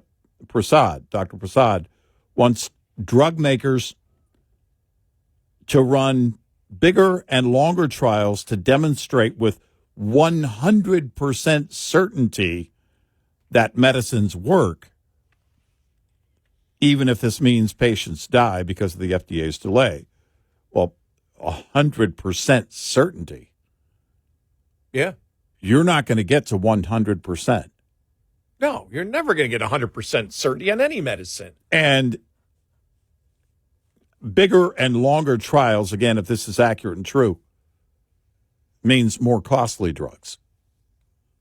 What it means ultimately is that they don't forego those costs and they end up shutting down that R&D. The AstraZeneca, here it is. This includes AstraZeneca's self-administered nasal vaccine for the flu that the FDA approved last year. Compelling and attention-grabbing visuals and frequent scene changes compete for the viewer's attention and make it difficult for the viewer to adequately process and comprehend the risk information, Dr. Prasad wrote to AstraZeneca. The health risks from its nasal spray are slight, but who knew that Dr. Prasad's skills is in drama criticism of the ads. Right. This is why. You know, we've said this was one of our concerns when Trump put him up there. You're talking about a far-left radical liberal who doesn't like expensive drugs that have to be paid for. Yeah. Look, understand, because it's ridiculous to believe that anybody on the left would actually allow people to die. Remember Robert Reich speaking to Berkeley about, we need to let old people die. Right. That's a quote. We need to let old people die. Yeah. And so in this particular case, you're asking for the impossible. You're never going to have 100% certainty in any drug, Not gonna ever. happen. Not going to happen. So you set a standard that can't be met,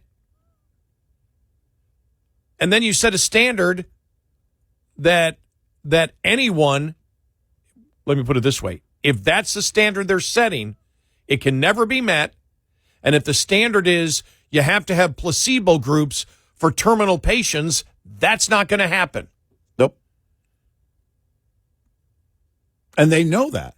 They know it. And this is what we have It would against be Robert Kennedy Jr. It's totally unethical for them to do that. Completely unethical to do The that. only comparison that you can make is if there's an existing effective standard treatment available, which basically is in place of a placebo. You're just trying to compare it to what you have now. Whatever drug is part of that trial, is it working better, getting better results? And if so, why? What are all the different nuances with each patient, male versus female, age-related, whatever it might be, versus whatever the current effective standard treatment is. Placebo is, we're okay with you dying. This is the FDA saying this. No, placebo. We want placebos. They're terminally ill. This is the exception to that trial rule or standard. You can't do that. You can't do that to people. And they know that. And if it's accurate and true, this is, the ultimate goal is to basically shut down Big Pharma. And God help us. Because they're not perfect. But the technology and medicines that come from them save countless lives. And the demonization that exists right now of Big Pharma, like you said, no organization is perfect. But the medicines that Big Pharma has created, for that not to be a talking point that Republicans are afraid to confront against someone like Robert Kennedy Jr., Bernie Sanders, who also holds the same thing. Mm-hmm. They all hold the same thing when it comes to nationalized health care. Right. And that is the life-saving medicine that's expensive. We need to get rid of it. Right. Why? I don't know. It's an insane point of view. But that's where the left is insane, and that's why we advise Trump not to put the nutcase Robert Kennedy Jr. in that office. During his first term, one of the first things he did was bring in the Big Pharma CEOs. And he had railed against them in 2016 while he was running. Well, when he brought him into the White House, of course, they were having a meeting and, the back and forth was happening. And he talked about it. They discussed, all right, look, we got to bring prices down. We need to bring generics to the market sooner. And what they were asking for is, okay, we need some help in the FDA approval process. That very lengthy process and expensive process is what delays the market-based principles that should be in play when it comes to generics. If you want that, then let's streamline that process. You can do that safely. This is the opposite right here. This is making it impossible. And people say, well, they always say they blame. In fact, quite often the populace will blame Big Pharma. Well, they don't want to cure cancer. They have all these cancer drugs, cancer treatment drugs. They go broke if they cured cancer. Well, if we're talking about getting a better treatment drug on the market, if you've got somebody who's dealing with that cancer and they're at a point where they're willing to try something, and we should do better on treatment, which could extend lives, we should all be pushing for that. Yes, it's expensive, but the fact that you're giving hope to people in that situation is what matters. If there's a possibility of improving those lives, extending those lives, then we should absolutely be looking into that and trying to do that. And if the course you want to go is Robert Reich's course, then have the guts to say, this is what we're doing. People are going to have to die because we can't afford it. Right. If that's the argument you want to make that argument. Don't set unreasonable standards and then try to convince the American public that you're doing it for safety reasons. Right. These people are going to die. You don't need a placebo group. Right.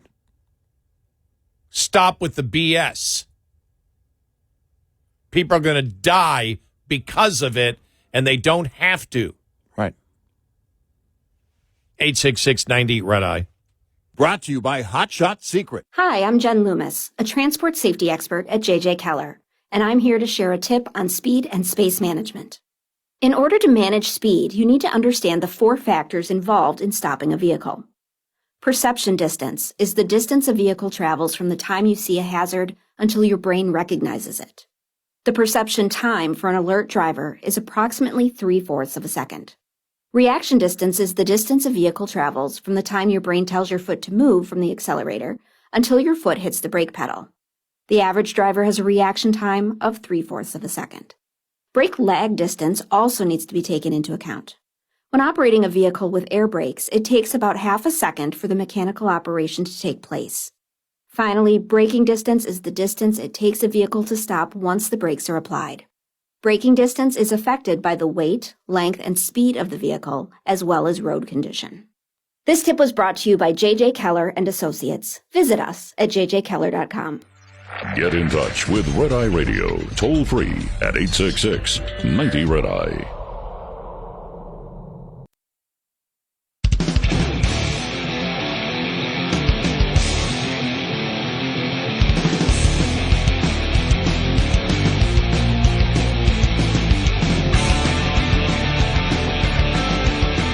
We are Red Eye Radio. He is Eric Harley, and I'm Gary McNamara. Welcome and good morning. Another Starbucks incident. We'll get to that. Okay. All right. Golly. Yeah. Yeah. Crazy You got to be times careful living. what you write on those cups. I know. You know? Oh, my gosh. You could write, "Have a nice day." I'd be careful with that, quite frankly.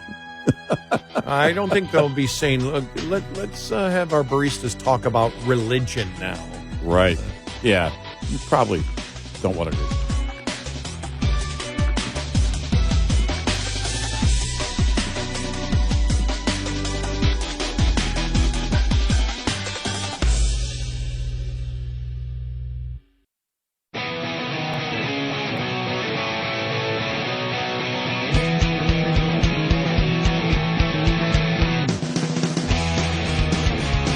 Catch all 5 hours of the show live every night on the Red Eye Radio app. Available in the App Store.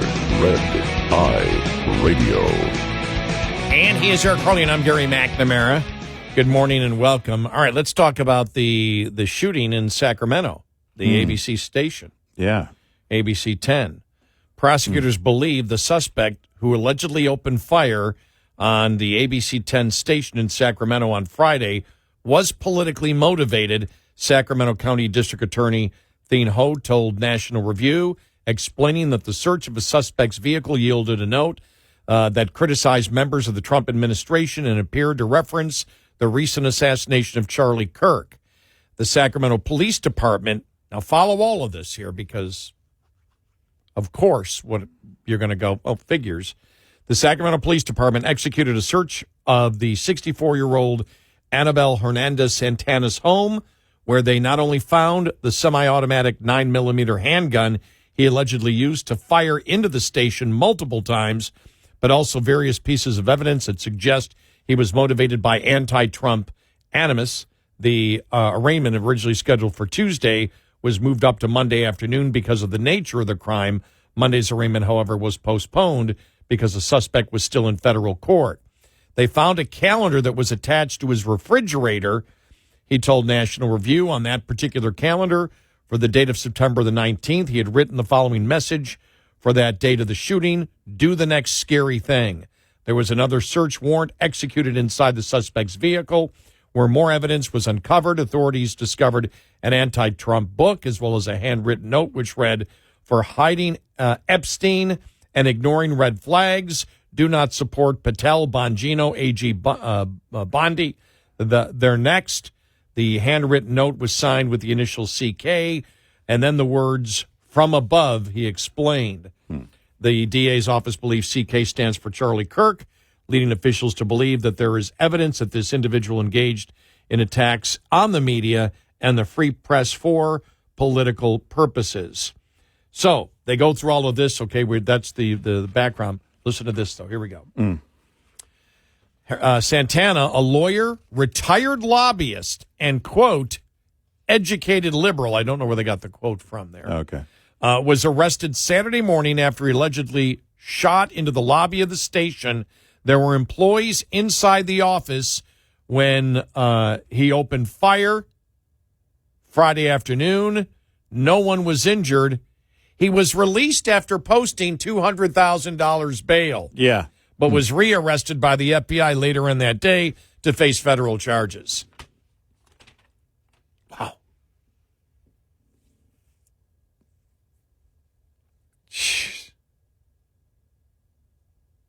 How in the world does that happen? I have no idea. No idea. Hernandez Santana also attacked private companies for bending to the Trump administration pressure. The authoritarian oligarchy is now complete. CBS plus caving, big law firms in D.C., the subservience FBI and AG, university presidents stepping down, fanboy SCOTUS, public radio, ICE goons. We're going to have to fight like hell. Rules don't apply if the election was stolen. Fight, a July 18th post reads on X. Yeah. Hernandez Santana's lawyer, Mark Reichel, argued that the federal charges brought against his client represent political persecution motivated by the fact that his client is okay, here's where we got it from. You ready for this one? Okay. I'm not making this one up. All right, go ahead. Seriously. Mm-hmm. Stop what you're doing unless you're driving. Hernandez Santana's lawyer, Mark Reichel, argued that the federal charges brought against his client represent political persecution motivated by the fact that his client is a, quote, educated liberal, end of quote. There's where educated liberal came from. Okay. From his lawyer. All right.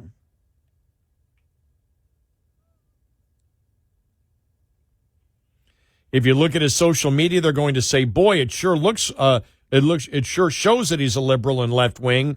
So they think the Trump administration, going to overlook something like that. I don't think so.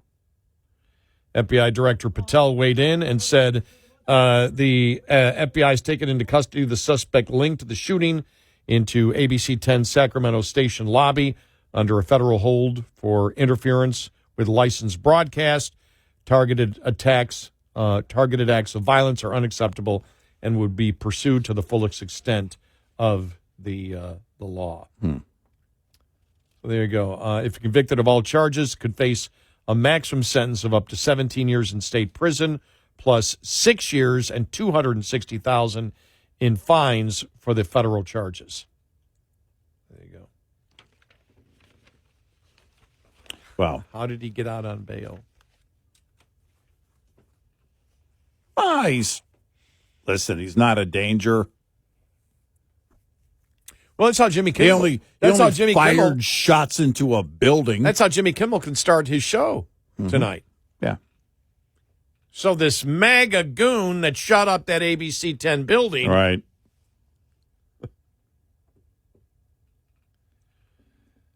Wow. Which has got to me as I was, yesterday reading a few stories back and forth. I'm like, wait, did they release him? I couldn't, because the story just was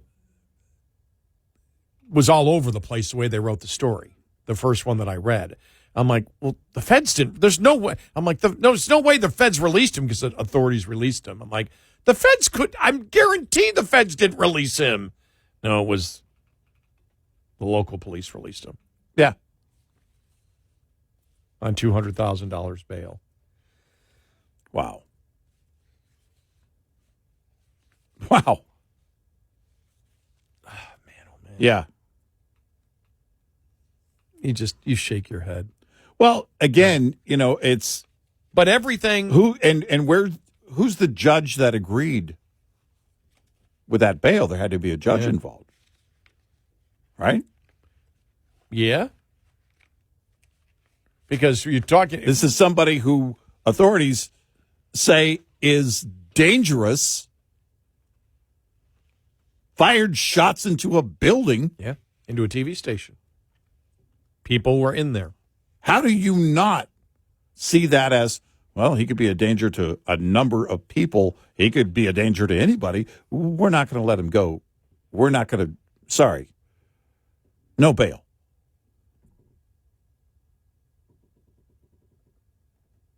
Wow. And the heated rhetoric from the left is not going to subside, by the way. Everybody wishes that it would, and we've talked about both sides, the kumbaya, all of that. And it's not going to happen. No. It's not. You can wish all you want. It's not going to happen. The Nazi talk, and you see it there. You see from what he wrote there. We know from the other suspect in the Charlie Kirk murder, assassination. We know where it comes from. Yeah. It's what we deal with every day with the criticism of the right. Yeah. Right. And it's all the same. It's the same thing. And it's like Nazis, fascists, we have to stop this, murderers. It mirrors exactly what's being said. But the effect is only going to hurt the left. It's only going to hurt Democrats. As long as they continue on it, it's only going to hurt them. Yep.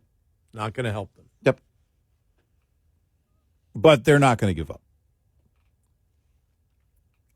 No, I mean, they're not going to give up in their insane ranting. Where does it get them, though? It did give them, as we've talked about, that blue wave of intimidation was selling a lie for a number of years out there. Mm-hmm. It was selling the biggest lie in the summer of 2020, and then it all continued, and then all the intimidation on COVID, you name it, the everything that we dealt with. Yeah, right. And they lost. And you and I were sitting here in 2020 and 2021 going, my God, because we could feel it. Everybody was bending to the will of the insane left. Corporations, sports leagues. Oh, yeah. And I'm telling you, what stood strong in that time, stronger than anything, because even at that point, the MAGA influencers were not a power at all. It was conservative talk radio.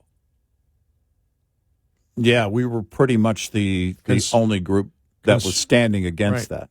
Conservative talk radio was the one standing against it, saying this is pure BS and breaking it down each and every day. And I remember looking at you a few times during that time period, which was really like a year, saying, yeah, I remember you looking at me going, Gary, ever see anything like this? Going, nope, this is a first. Well, it's the parallel during the COVID period as well of the control. Oh yeah. So they took this opportunity to really go in for what they thought was going to be the big win once and for all. And, of course, it was never going to work. When you try and control people to that extent, it's not going to work. Not in this country. Not just yet. New York City, maybe.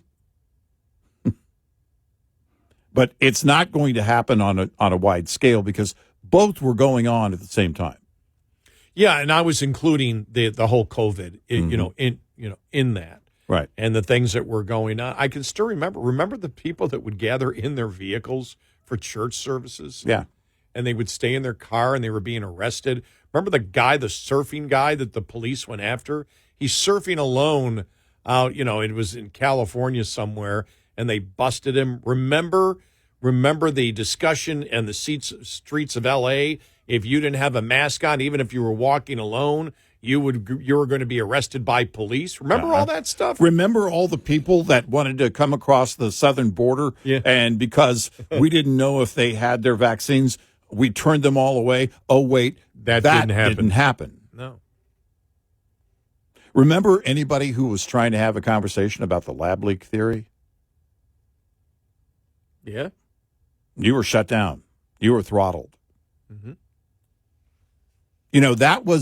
That could have been the end of social media.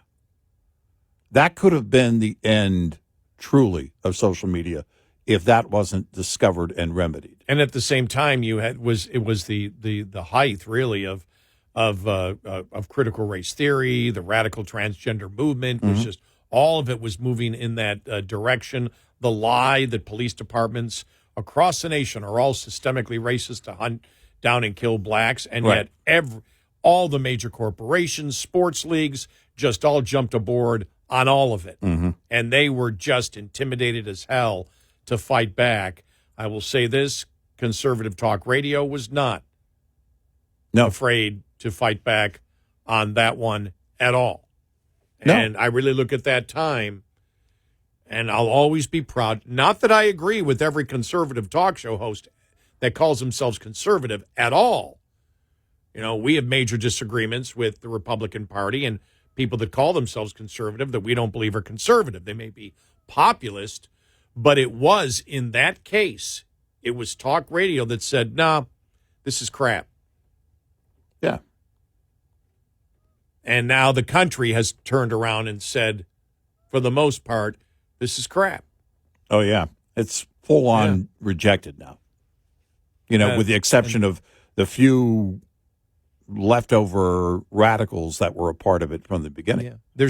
There's times I've looked at our industry and gone, that was one time I went, yeah. Mm-hmm. Yeah. Now I understand. All the rest of the stuff was sort of minor after that. I went, okay, somebody's going to go off the deep end at times in our business, whatever, and that's no indictment of me or you, just we're in the business. And so, but when you saw because I was there for the creation of modern talk radio in 88, 89. I was there. I was a part of it.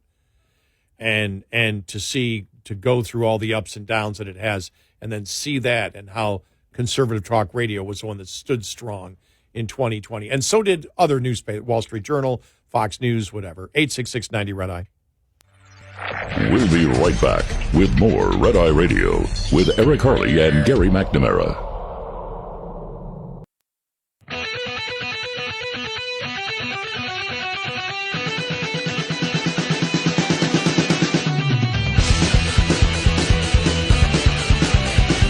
We are Red Eye Radio. He's Eric Harley, and I'm Gary McNamara. Download our Red Eye Radio app today, and you can listen when and where you choose. Our show ends in an hour. So when our show ends, it becomes our podcast, and you can listen when you choose, anytime throughout the day. And if for some reason you cannot listen to our podcast overnight on one of our great radio stations, our radio show on one of our great radio stations, we stream all 5 hours live on our Red Eye Radio app. We're always here for you. Yep.